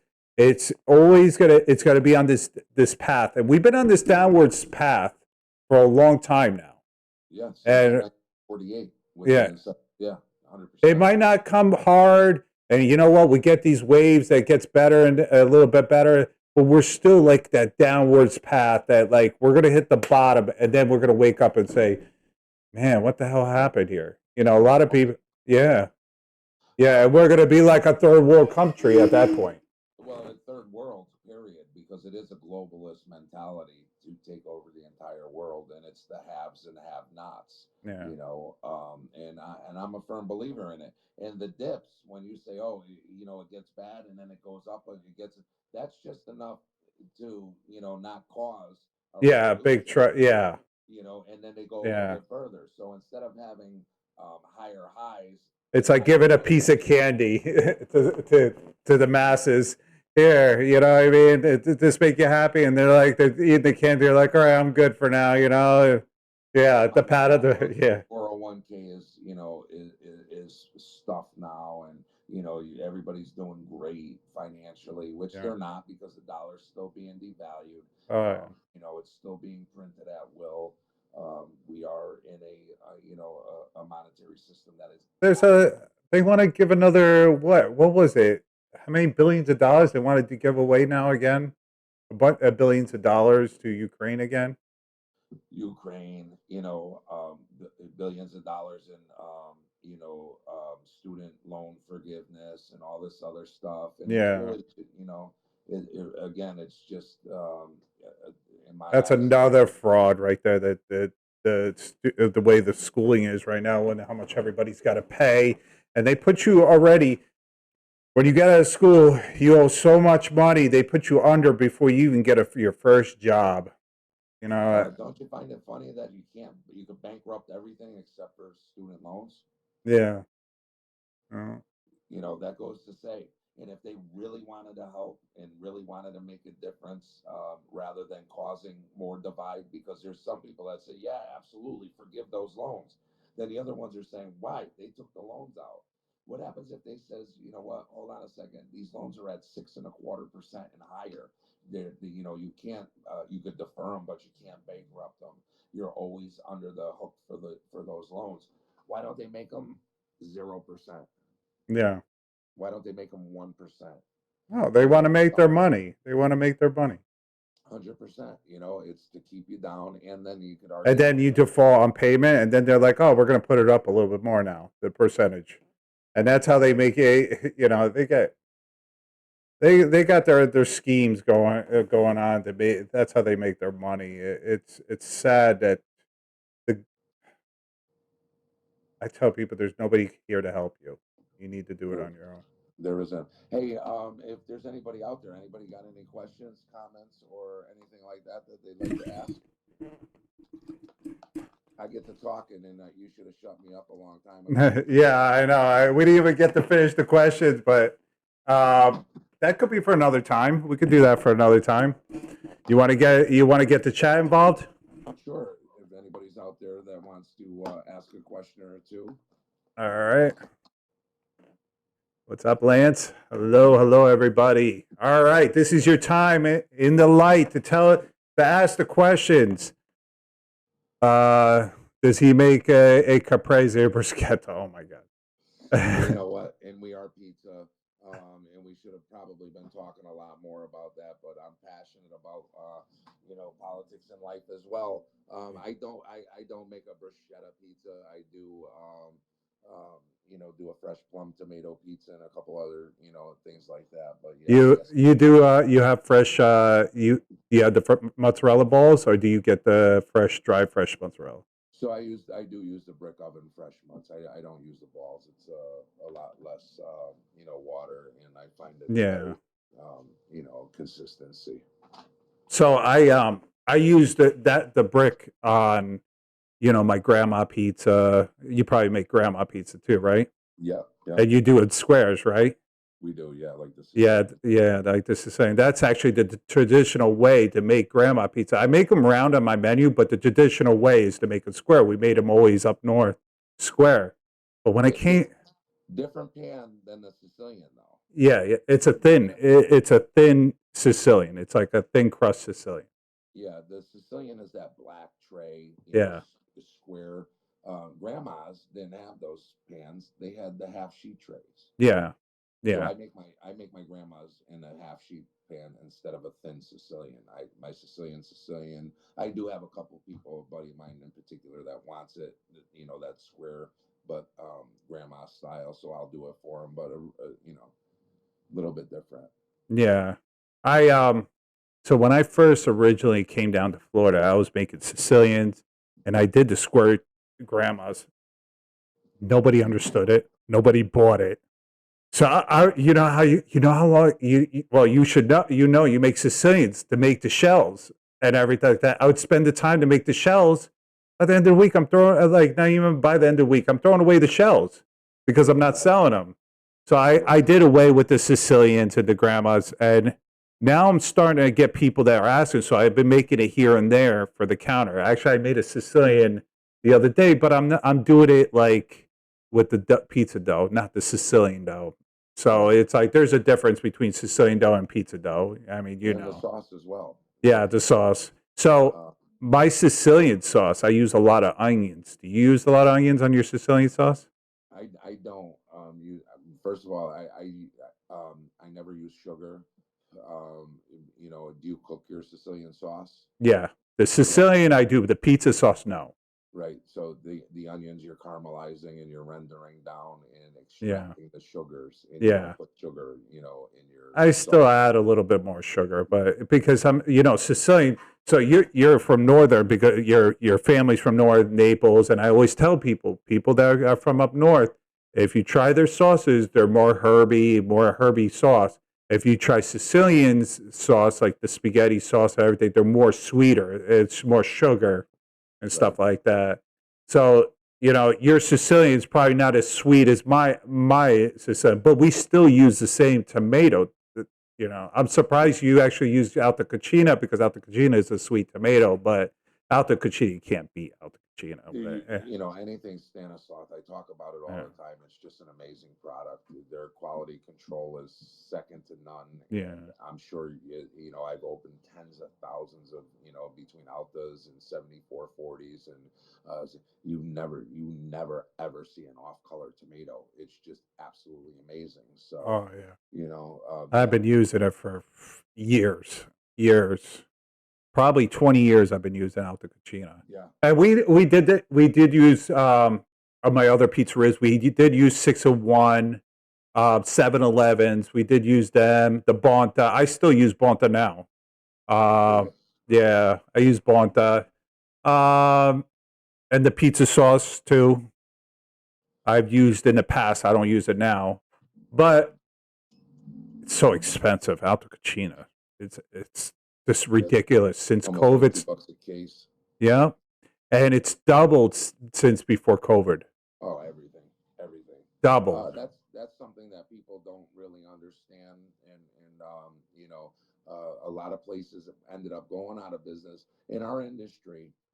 they'll take an item or two off the menu and hyperinflate it for 2 weeks. Every year, and it's almost like clockwork. They'll do the lettuce. Lettuce will go from, 18, $20 a case to 60, $64 a Oh, case.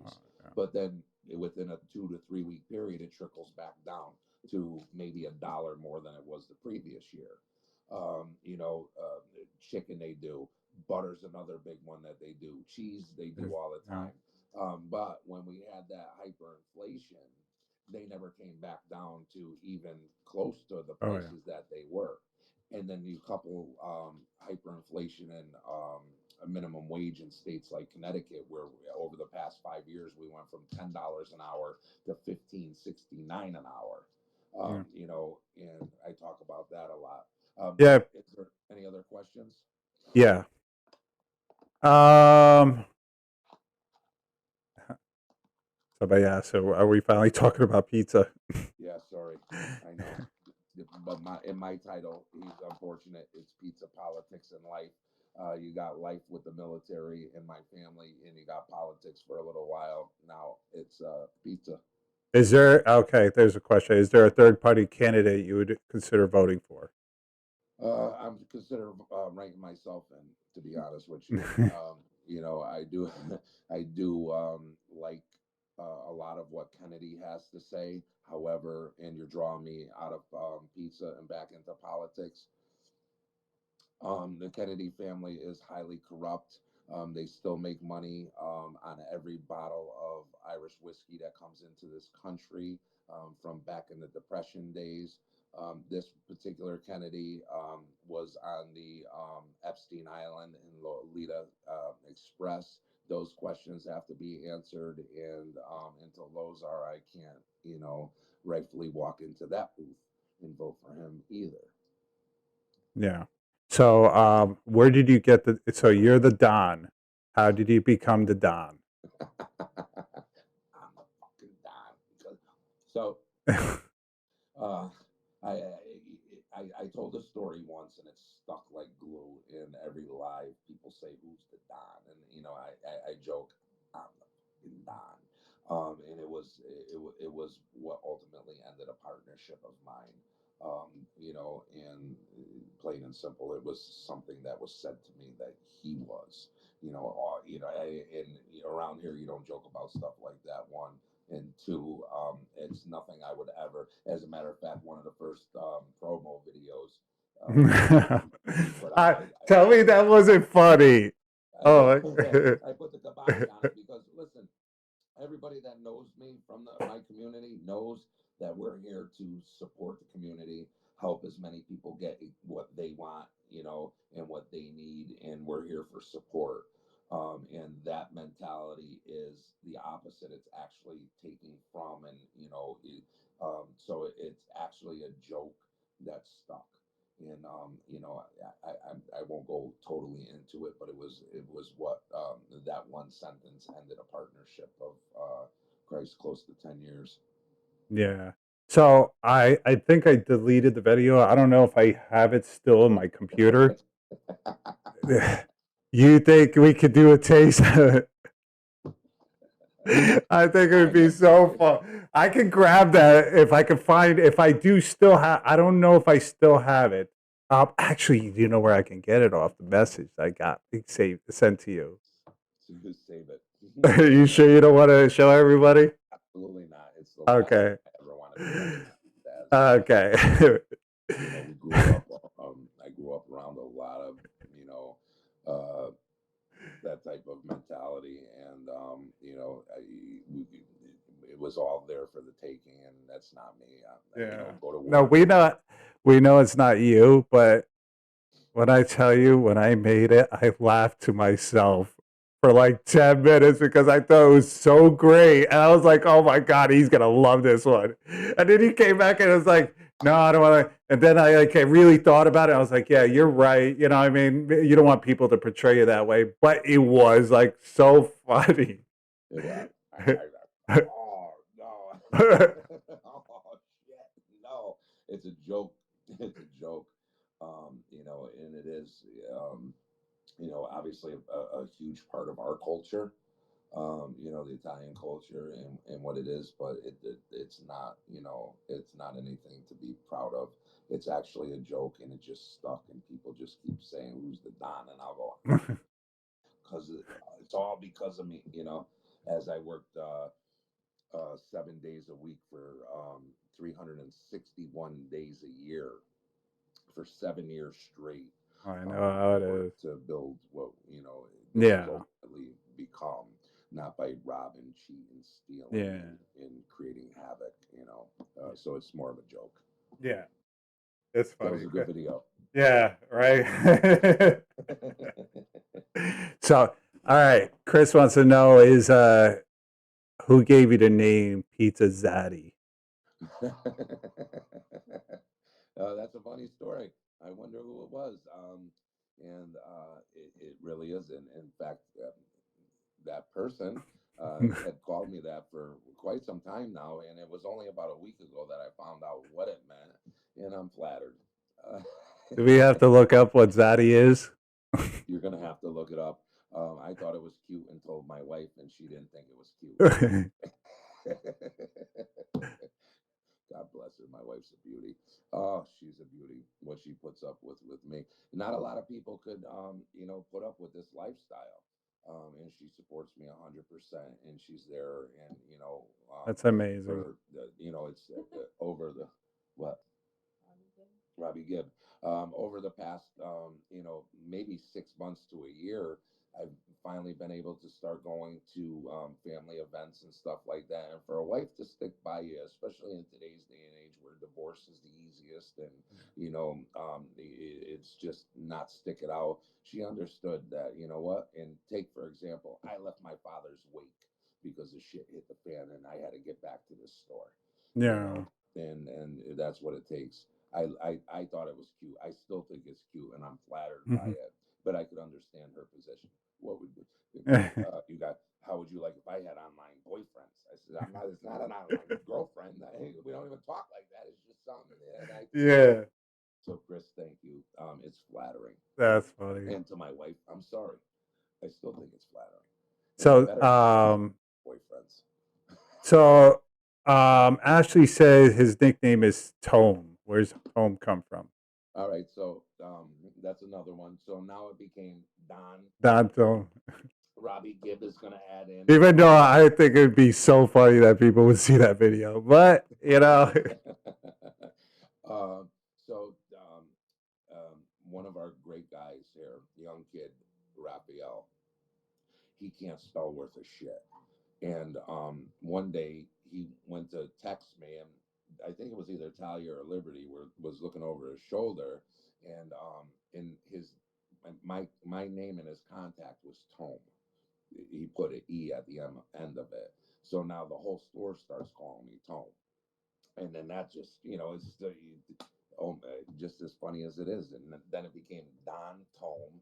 And whenever something funny happens, like if Robbie Gibb will chime in, he's going to give you the whole name because as something happens, I'll say, yeah, that's why my mother named me Jesus. And now it's Don Jesus Tome. yeah, somebody just said that. Fred just said that in chat. Freddie from Derby, Kansas. What's up, brother? Thank you all. And that's another thing that's absolutely mind-boggling to me is that the people that are following and supporting, we're really creating Yeah, relationships online like this, and they're there to support, and they're absolutely amazing. I'm blessed, yeah. absolutely. This whole TikTok thing is like it's amazing as with the pizzeria like advertising and stuff like that. And not only that, like you said, because with the years on years of being your face in front of people all the time and talking to people all the time, you get used to it. So being on TikTok is kind of like the same. You feel like you're in your own groove when you're in TikTok and talking to, and people could see the real you, like how you move, you're making the pizzas and doing all this stuff and, joking around here and there. And, a lot of people look at it, even me, and I see it in your chat. They're like, oh, watching TikTok, maybe come to your place to check your place out because I saw how you make pizzas or this or that, and I love your place, and just anything that you do, your personality. They just come for your personality. And that's a blessing in itself because I have people that'll listen, and on the politics side and just come in and say, man, really appreciate it. It's great content. You're pointing out, stuff that really makes sense to me. And I just wanted to come in and support you. I come in because, we're here for the first time because of it.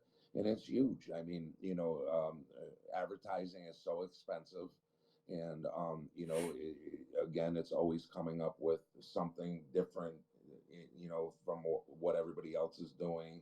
And how are you going to stand out in a paper setting or even a radio setting? How do you really stand out? But when you're live or And the money it costs to do the radio setting. yeah, unbelievable amounts of money. So yeah, I mean, and now we have these platforms that could literally, we Derby, Kansas, Robbie's, from Texas. Yeah, Freddie's asking you to deliver to him, Derby, Kansas. Come on, let's get a couple more questions before we gotta go. All right, let's go. Let's go. A couple more. Robbie wants to know when your taste in baseball will improve. My taste in baseball is, spot on. 27-time world champions. Not only are they the most in baseball, they're the most in any history. New York Yankees, baby. I was there at the stadium last night with my 3 kids. We had an awesome time. And of course, we saw just absolute beating that they're going to continue on the rest of the year. Robbie Gibb, the question to you is when you're going to give up those frauds of baseball team that you're supporting and come over to the light, the New York light. Chris wants to know what would you be doing outside if you didn't do the food business? Well, years ago, it would have been some kind of sales. I'm a natural salesman, and I love helping. Again, even in sales, you help people get what they want, and you're sure to get exactly what you want. Nowadays, I would focus mainly 100% on crypto trading. I would trade cryptocurrency, and Yeah. that's it. And the social media, I love it. We're meeting people from all over the country, and we even have people coming in, tapping in from outside of the country, extending ourselves and the people we know is absolutely so important to me, and I absolutely love it. We were in Vegas, people were coming up to us, not only at the food show but on the streets. Hey, you're that guy on TikTok. You're that pizza guy. We're at the stadium last night. I go to, and it's funny because I am blessed that a lot of people know me locally. And my son years ago says, "Hey, Dad, when we're traveling, you ever run into people at the airport and like you couldn't even predict." About Yeah. 3 minutes later, somebody walks up and says, "Hey, Tom." He says, "It's cool, but last time we were at Yankee Stadium, it wasn't you're the pizza guy from TikTok, you're the pizza guy from Oakville. It was someone from our town that recognized me." So it's just being able to extend that. You know what the weird thing I got that I'm kind of getting used to a little bit, but still not used to it. I want to take a picture with you. Yeah. That's one of the things that I was like, kind of like the first time I was like, oh, all right, It's funny. I said it last night to the kids. The guy that walked up to us. There was 3 guys who walked up to me and says, "Hey, you're." I stopped them and said, "Come on, let me take a picture with you." And then I brought the girls out. I said, "Tell them what." So it's like I get such a kick out of it that they're not even going to have a chance to ask to take a picture of me. I'm going to take a picture of them, and then I thank them. I say, "Listen, it's you don't know how much that really meant to me." And it's not out of look at me type of thing. It's, hey, you know what, we're touching people, we're getting to know people, people are getting to know us, and they're just wanting to come out and say hello. Yeah. Come on, take a picture with me. I want to take a picture with them. Yeah. That's awesome. That's awesome. Up the picture of you and her husband on her fridge. That's funny. couple questions too. Chris said she hung up a picture. Chris came down.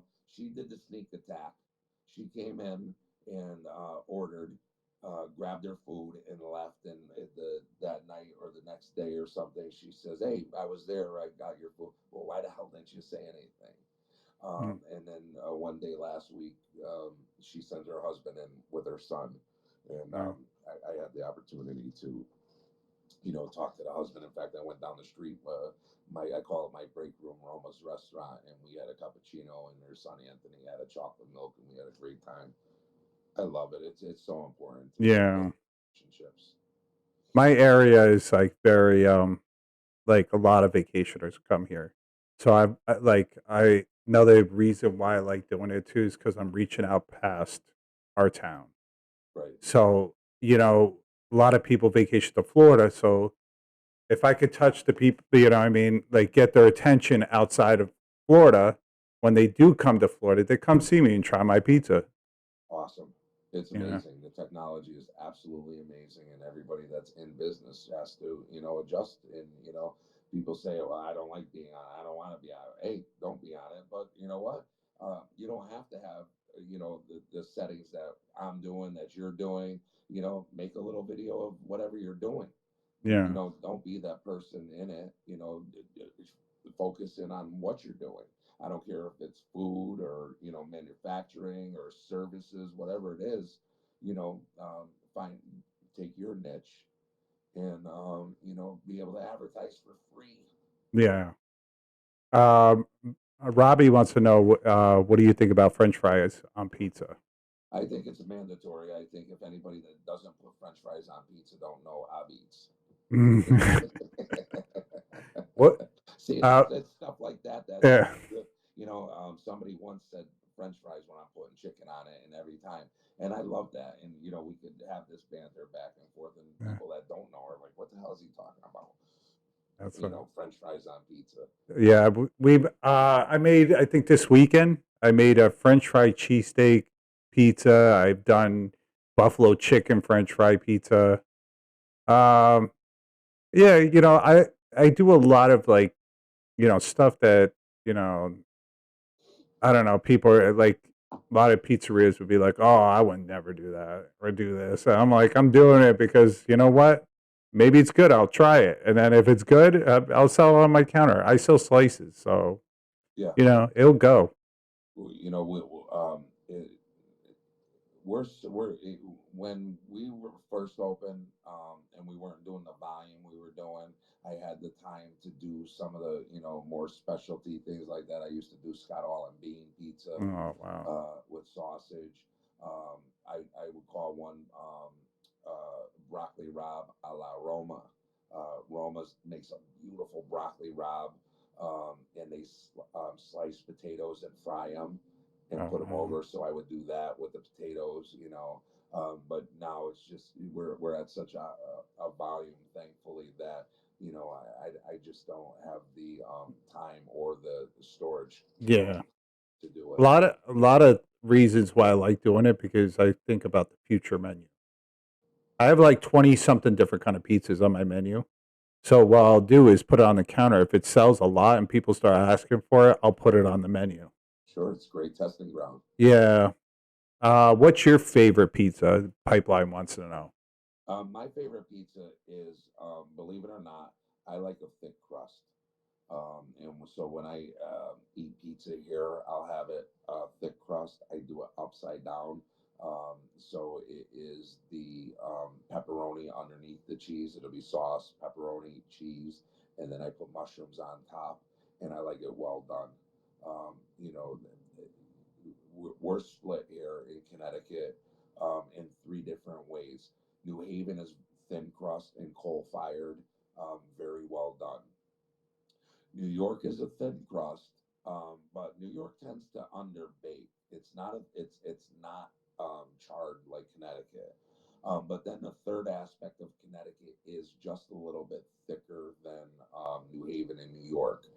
And when I grew up on Rose Abits here in town, was just a little bit thicker. And when I bite into that, that's what brings me back to my childhood, and that's what really, I love. I love my pizza. I love New Haven pizza. I love New York pizza. I love Greek pizza. Fuck, I love it. I Yeah. love the Ilios at 2 o'clock in the morning, all buzzed up. You know what I mean? I love pizza, and there's an application for it. There's a Helios with ketchup. oh, come on, whatever. But my go-to right now, and I've really cut down. I'm down 75 pounds. I really became a fat body, almost 300 pounds, and cut back. So when I treat myself like I did Sunday night, nice thick crust upside down. Oh, Oh, well done. that's good. I eat one slice, at least one slice a day when I work. I would start out with a Sicilian for breakfast.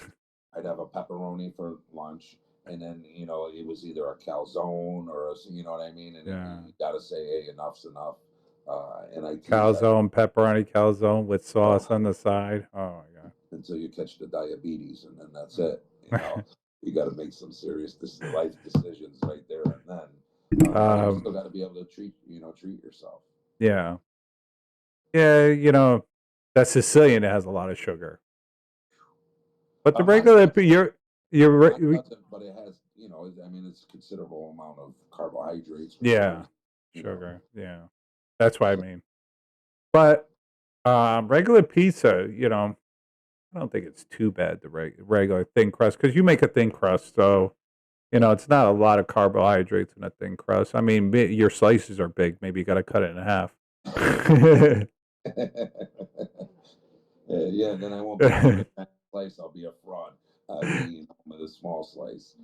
I tell everybody always asks me, it's like, how do you say it's so thin and everything like that? I'm like, I eat pizza every day, at least one slice a day, sometimes 2, 3 slices. It's funny because the other day I had like 4 slices in one sitting one time. And Oh, it's wow. like, I, I don't know what it is. It has to be a different kind of pizza every day.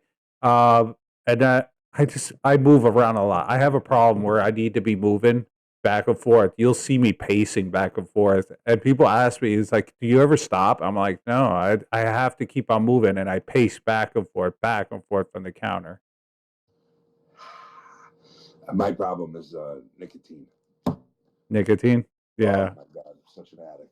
yeah, But listen, it's a lot of fun, and I really think that you got a good idea and a good concept. And for people that are watching, this is a relationship that just started a couple weeks ago. yeah, You reached out to me after a live, hey, and we started talking, one or two conversations back and forth. I give you my cell phone number. yeah, We start chatting, and next thing you know, we're doing a collab, and it's very important to me also. Help you, you help me. yeah, And that's my mentality is we're all in this thing together, and exactly. we could really help each other out. We talked about it before. You set up an amazing, everybody could see the lights, the PD behind you, the Yeah. LEDs. And I don't know if you've put out, if you have put out a video of your home studio that you've created. It's absolutely, Little, not completely done, but mostly like what everything I have. But you're there's dialed gonna in, you're be, focused. yeah, there's gonna be more to come as far as in this studio. But I would love to do more with you. So hopefully we got some more content in the future to do. Yeah, Um, I'll talk about pizza. yeah, I know, dude. I have half of my dry erase board, like because I like to when I do these things, I want to have like something I could just look up, like say if to have like a system where I go to this, to this, to this, to this, and like have everything planned out instead of thinking about what's next. I'll have it written. I just look up a little bit and I say, all right, here we are, we're at this, and I talk about that and this and And it's that. funny because I'm the exact opposite. I don't want to know. Don't ask me. Don't give me questions. And even I've talked about it. Even filming the other content that I do, it's one take. If we don't get it, I walk away from it. If Yeah. it's good and I want to go back to it in a week or two, I'll go back to it. But it's one take, and I tease the girls, one take. Everyone knows the rules. That's Yeah. it. You know, he's got I one bite. I got one take. That's funny. One bite, that guy. Oh my god. He would definitely love your pizza. The way you make your pizza. He loves it. You know, the crisp, well done. You guys do a perfect job for him. You know, he would definitely give you definitely a good rating. He'd give us a 3.1, guaranteed. Bang. Think small, but get big. You know, like when he comes in, it's gonna. I'm telling you, he's gonna give you a good rating. You know, and again, I talk about it all the time. You know, he won't make or break my business. Sure, Yeah. it would, you know, generate a lot. But I really like him as a person. I really think he's going overboard with this Miss Peaches thing. I think something in his brain cracked. He got to back off of Miss Peaches for a little while. But you know what he did during Rona for local pizzerias, small mom and pop shops, he really, you know, saved a lot of businesses. Yeah. Raising funds and you know, and dispersing monies to them. You know, and it should be, you know, it should be recognized. So I would like to have a conversation about that. Yeah. Rather than, you know what, come on, you know, maybe he'll get to sit in your place while he's eating your pizza to rate your pizza. You guys can have this whole like interview. That would be nice. Yeah. That would be nice to see. I would love to see that. You know, they have an app now where anybody can make their own reviews, right? Who? He has his own app. Oh, the One Bite app. Yeah. You know, I have mixed feelings about all these, you know, Yelp and Google reviews and all this Yeah. stuff. I mean, they teach anti-cybering bully shit in school from kindergarten all the way up, and here, you know, go trash a place. You know, you've been there 100 Yeah, but times. that's not cyberbullying. Huh? They could trash your place, but that's not cyberbullying. You know, and that's the thing. And I love the reviews. Oh, I've been there 100 times, and it's always great. Tonight, you know, I had a bad experience, 1 star. Well, where the fuck were you for the last 99 times? You know Yeah. what I mean? And did you call? You know, and that's the other thing is, you know, did you call? You know, and what was the outcome of that conversation? You may get off the phone with me and literally want to give me a 1 star review, and you could. God bless you. Because if you're bullshitting me, I'm going to call you bullshit and hang up on you and tell you not to come back. But if you're telling the truth and, you know, we genuinely made a mistake, an error, or, you know, fucked up, we're going to fix it. We're going to bend over backwards. I'm going to move you to the front of the line. You're not waiting another hour and a half. And we're going to fix what went wrong. But don't go run to a review when you're having a great experience every time, and the one time you didn't even think to call the place. Oh, Yeah. let me go online. Let me go on the town talks. Let me go. You know what I mean? Oh, so imagine this: the first time I talked to him on the phone, and we were just talking about, you know, the pizza business and stuff like that, and we were talking about this right here, what we're talking about right now, and he said it exactly like this on the phone. And literally 2 minutes later, there's this lady parking. He was telling me there's some lady parked in the middle of the freaking road. So he goes out there, and it's a girl that had a problem with a sandwich.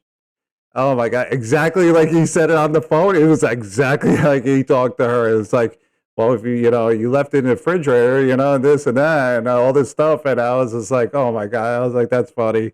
I was like, some people don't like the truth. Like, you know, they think, you know, I hate to say it, everybody's always looking for more than what, you know, than what they're getting. Like I've had plenty of times people order a whole pie and they would call me and say, you know, the pizza was a little overcooked. And I'm like, all right, you know what? We'll make the pizza. Don't touch the pizza. We'll send our delivery driver. Come pick it up. We'll send you a new pizza. Make the next pizza. I'll make sure it's perfect. Send it out. We get the pizza back. Almost the whole thing is, they ate almost the whole thing. Yeah. You know what I mean? And it's like, come on. You know, if you didn't like the pizza, if you thought it was well done, then why start eating it? Yeah. You know? Well, you know, and to get back to that woman, I got my monitor here and I'm watching. I share a parking lot with the liquor store. The liquor store is very busy. We're very busy. And this woman parked smack dab at the front of the parking lot. So people couldn't get in, they couldn't get out, and she's there for a good 5 or 6 minutes. And I said, I gotta be the bad guy and now go yell at this customer for parking. I mean, don't you see people can't get in and out? They can't back out, they can't pull in. So I had the earbud in and I went out and I knocked on her window and I says, and before the window even rolled down, she goes, "Are you Tom?" "Yeah, I'm Tom." "Oh, I've been trying to get a hold of you for a week." "Oh, go figure. You're the one with the sandwich that you left in the refrigerator for 4 hours." And this is real conversation, and you're on the phone. It was one of the first times, Yeah. and she said something, and well, maybe I should consider going somewhere else when I want a sandwich. I says, well, maybe you should consider going somewhere else. Period. Yeah. Period. And it is the truth because there's certain customers that are on the hustle. If I you take a order, mark. I take a mark down every time they complain, you have to. and it's like if it's like a consistent thing, I say to them, "Listen, we can't take your business no more. Yeah, no, We and lose and what money every time they do something yeah, like that." And you trust me, we have addresses and everything because they will call again and they'll do the same thing over and over and over. yeah, It's amazing. I had people that over ordered and they'll try to send back half the stuff. yeah, And it's like they didn't understand because I sell 18-inch pies. I mean, you sell big pizzas too, but they're used to 16-inch here. So when they order a pizza, they get an 18-inch pizza. They're like, "Oh my god, this is too big." So, "Oh, you know what? I'll eat a couple slices, here and there, and then send it back and say it wasn't good." yeah. There are people that definitely, they're consistent complainers because they know you'll bend over backwards. Yeah, But at a certain point, as a business owner, you got to say, okay, I've delivered to you 10 times, 5 times you've complained and want either a refund or something sent back out for free, and now all of a sudden I've got to say, listen, you know, um, I just can't maintain a business like this. I got payroll. I've got, and yeah, when you're dealing with such mass volume, if you are consistently having the same problems and the same complaints across the board, then it's your job to make to make those adjustments. But when it's one person complaining over and over again, then you got to say at this point, you know, we're just not the place for you. We can't make you happy. Luckily for you, it's the northwest corner of Connecticut, and there's 18 other places in town that I'm sure you could find one that's going to be absolutely amazing. Please don't call back. yeah, Sounds like a dick move, but at the same time, when you're in flow and everything has, a process, when these calls come in, everything stops. All of a sudden, rather than concentrating on the 60 orders I have, to make, I got to stop and listen to the conversation. I got to give answers to the complaint. I've got yeah. to hold back other orders to remake your order.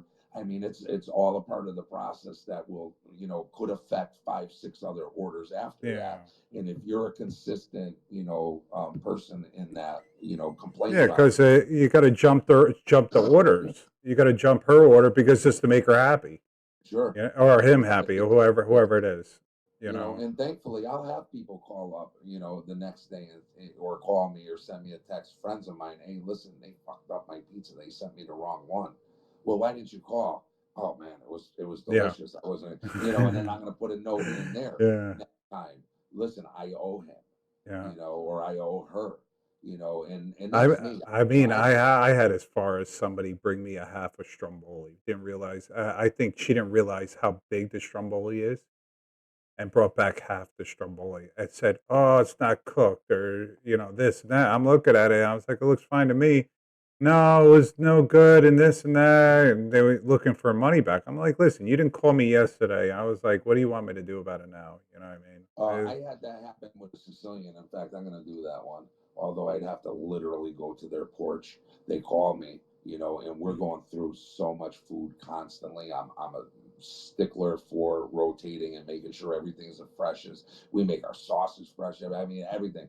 And they called and said the Sicilian was spoiled. Now, legit, it went. You make those Sicilians in the morning. The It's a sauces. day's worth of work. It's a day. Sicilians is a whole day's worth of work. You start in the morning. By the time like dinner time comes around, that's when you're done. And this was a habitual complainer. I literally went myself. I said, okay, I'm gonna come pick up that pie myself. I'll send somebody out to pick up that pie. I went out there. They were sitting on their porch, right? They ate half of it. Between two people, it's a Sicilian. That's all you're gonna eat anyway. And yeah, it's no good. I took the piece and started eating it right there. Come on, man, you're full. I'm coming to your place and I am going to grab that pizza. Don't Yeah. tell me my food is spoiled. It's an impossibility to get anything spoiled now. And I'll say next time, please, just ask me for it for free. Mhm. Don't insult me like this because there's nothing wrong with this pizza. In fact, I was so starving that can I have another one? And that's the thing. I do. And my daughter's sitting there. Don't bullshit people. That's me. That's Yeah. my personality.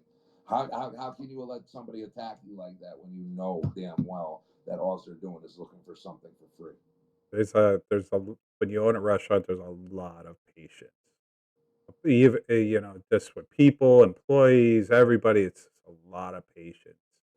I Um, love it. thank you, thank you. You have thank God you have you got a wife that understands and everything like that because it's hard for people to own a restaurant, not even own it, just work at a restaurant and go home and have aggravation because the aggravation's all day. Usually in a restaurant, not aggravation, but it's like you're always dealing with something every day, Always. and the need to fix it or make it. You're basically daycare all day. But when I get in the car and it's one of the hardest days ever with, a multitude of things that happen where you just say, fuck, man, this sucks. I just take a deep breath and I say, these are the days that I have to love in order to be successful. You have to love all the trials, the tribulations, and all these sideways things that happen, and eventually, be able to joke about it Yeah. and say, hey, remember that time you showed up at their house and like this right on their It's a front good story. Yeah. what took you so long? Hey, we had a great conversation after that. Literally called them bullshit artists. And, so, I gave them the money right out of my pocket and then I ate the rest of the pizza. What do you mean you ate the rest of the pizza? That motherfucker was delicious. It was That's awesome. delicious. That's awesome. So anyway, that is really the stuff that you gotta love, Yeah. and that's what gets you through it. And it's the same thing when the shit's hitting the fan and the tickets are as far as you could see, and off the printer they're down to the The touch floor, of yeah. and you just look up and you say, you know what? It's gonna be 10 o'clock. It will be I 10 had a o'clock. customer one time come up to the counter. So my pizza, I don't know if well, yours is kind of the same way where you could see the customers walking in and everything like that. They're in front of you. So he walks up to the well, it was really busy. It was like you said, tickets across, summertime, 100-degree weather outside. Imagine behind them ovens how hot it is. Tickets are running, running, running, running, and I'm full here. And I forgot we were doing, I think, 30-minute ticket times. And the guy comes in and he's like, he asked for a pizza and they're like, oh, it's not ready. And I was just like, 5 more minutes, he'll be ready. And the guy's like, 5 minutes? You told me to be here in 30 minutes. I'm like, it's just 5 more minutes. I was like, can't you see we're busy? It got to the point where I told him to leave. I was like, Yeah. you know what? You're not getting your pizza now. I was like, you can't wait 5 more minutes. Yeah. He was like yelling at the counter girl too, like being disrespectful. I ordered this and that, and I gotta wait longer than they told me to wait. Yeah, They were looking for something. What are you gonna do for me? Yeah. So I'm gonna stop and make everybody else wait. That's what I'm gonna do for you, so I could have this conversation. Would you like me to continue to have this conversation, or could I continue? Because yeah. you don't see us standing around, if we were on our phones bullshit and laughing and having a good time and your food's not ready, you got an Yeah. argument. We're Yeah. running around like crazy over here. I'm sorry. I even opened the door for him because both of my double stacks were full of pizza. I'm like, look, I don't even have room to put another pizza in there. I was like, what do you want me to do? It's 5 minutes. That's your pizza over there in the corner. It's going to be ready in 5 minutes. And he kept on going, and I was like, forget about it. You're not getting pizza today from here. You can go right up the road. You bend over backwards and you do your best to make everybody happy, and that's all you could do. And you know what? There's just too many people to feed. Not everybody's gonna love your food. Not everybody's gonna love your personality. And it's not for everybody. But there's enough market share for everybody to be successful. Oh, yeah. And that's the one thing. So I like to go on tangents about that. These sideways things that happen, but and a lot of it is so you don't pat yourself on the back. Oh, look what I do for the community. Look what I did. That type of stuff, and we could joke and have a good time. About all the sideways stuff. But we both know, the customers are the most important. They're vital to not only our success, but we employ a lot of people. They depend on us. They depend on feeding their families, and you do your absolute best. And this conversation is really just to say, hey, at a certain point, you got to stick up for yourself. You got to stick up for your business. And in today's day and age, I'm sorry, but I'll tell you, customers not always right. Yeah. But in order to be successful, the 99% of the customers, you're absolutely bending over backwards. You're breaking their back. Yeah. To make them happy and to give them a quality, a consistent, product every single time they call. And people don't understand that a lot of the reasons why we're here is that we're doing the best we can. So even though there's 10 other pizzerias, there's a reason why you're coming in my door, or the reason why you keep on coming back, because we try to make the best we can, and our pizzas are good, and you know we got good service. That one time maybe what, it was a little longer, but there's a reason why it was a little bit longer. We might have been too busy. We didn't time it right, or Oh my God. but How but about a piece of equipment that went down? oh my God. I had a Super Bowl. And we average. I say it all the time: 1,000 pounds per wings a week. That's week in and week out. We do this past Super Bowl over 6,000 wings, and one of our busiest Super Bowls. I had one of my fryers go down. The pilot lights, always the thermal coupling, always the thermal couplings. You Even with the so Baker's hard. Pride ovens too, with the thermal coupling. Oh my God! But you got Baker's Pride. Baker's Pride is the best oven. I have Baker's Pride. They're the best I oven. love them. I love them, but you know what? It's like everything else. There's going to be problems and issues, and you know what? The things don't break down on a Tuesday morning before you open. They Yeah. break down in the middle of service, Yeah. during your busiest times. And, people don't understand that. And where sometimes you'll have a fluctuation in not only quality, timing, everything. But they have no idea, and you're still pushing through it. You're still putting out a high quality that may not be perfect, but it's, to the point where you're still could say this is it's got value in it and it's worth it, or Yeah. you would just have to shut down, and just people don't understand that. Here you got to have the hood systems cleaned every 6 months Same professionally. here. Yeah. Same here. And I have a fan over my oven. Well, on a Saturday morning, which I would never allow happen anyway, that it was the only time this hood company could come, and I was already, a week, 2 weeks past this due date. I wanted to get it done.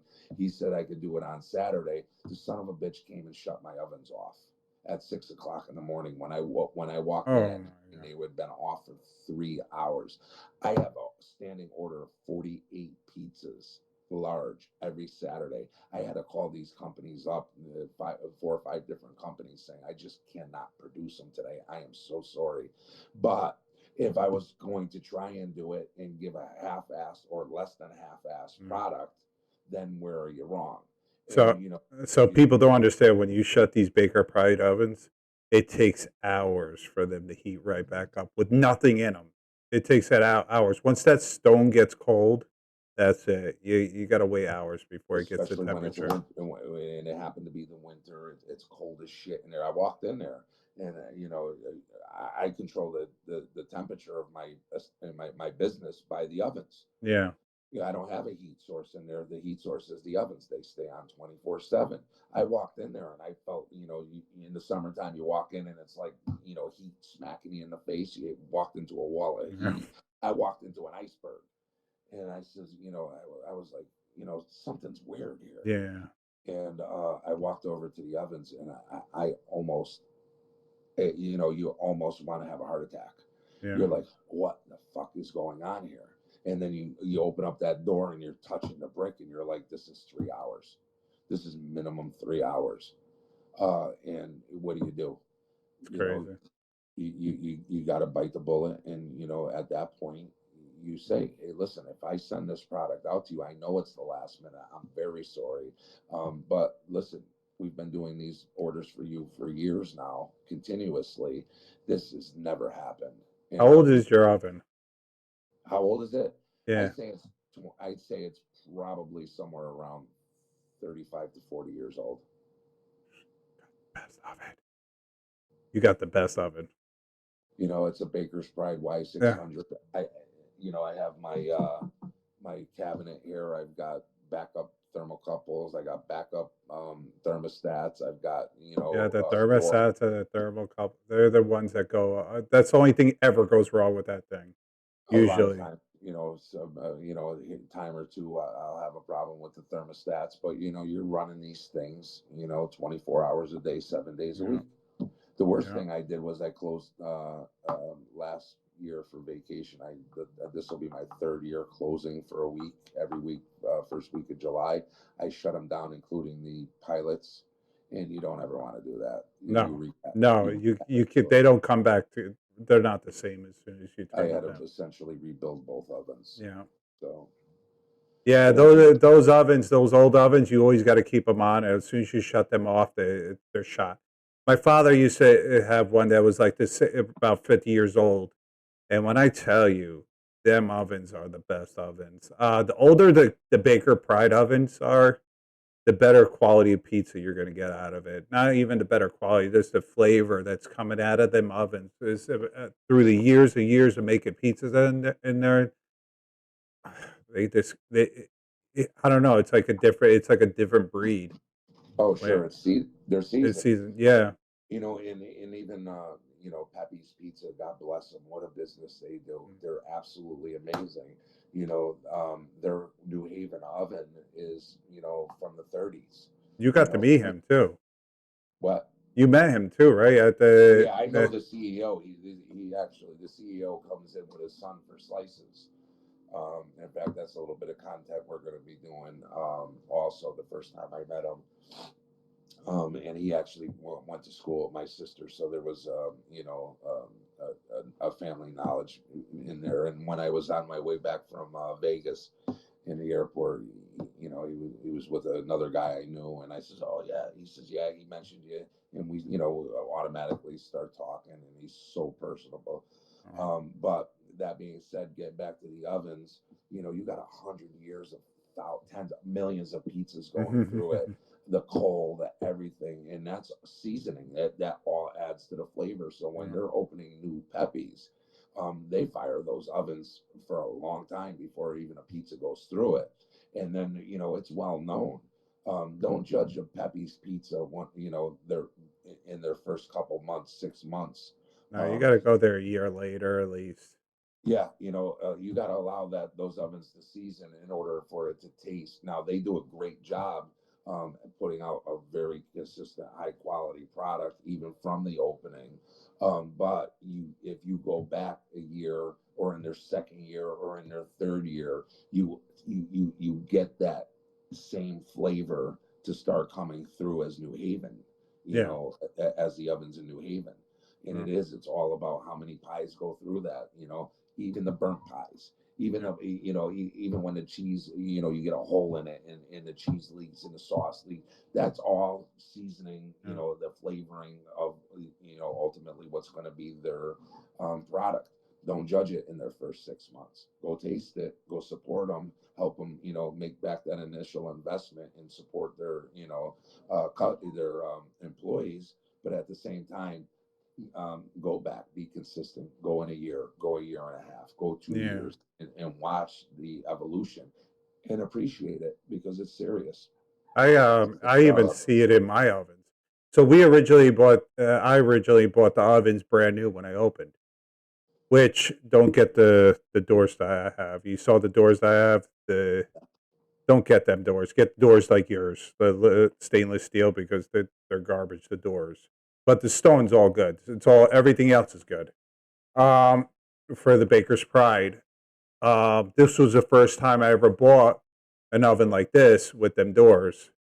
But I get people 2 years down the line, a year, 2 years that they come because they come back frequently on vacation and have told me every year I come back, your pizza just gets better and better and better every time I come back. And meanwhile, I'm using the same recipes I started when I first opened. The dough's the same when I first opened. Everything's nothing's a, The cheese, everything's yeah, the same, everything's 100%. yeah. Uh, The, and and that's the great thing about this, you know, the business and the industry, and you know, even learning, you know, how the different temperatures and all this other stuff, ambient temperature, groundwater temperature, you know, it all has an effect, and it all has a play in, you know, the consistency. And one of the hardest things is to be consistent. Um, you know, over and over again is when you're dealing with, you know, baking, and especially when it's yeast and rise times and, you know, all this stuff. And it's trial and error, yeah, um, you know, so that's that. Listen, I'm going to yeah. talk all night. I know. I feel like what time is it now? It's late. It's midnight.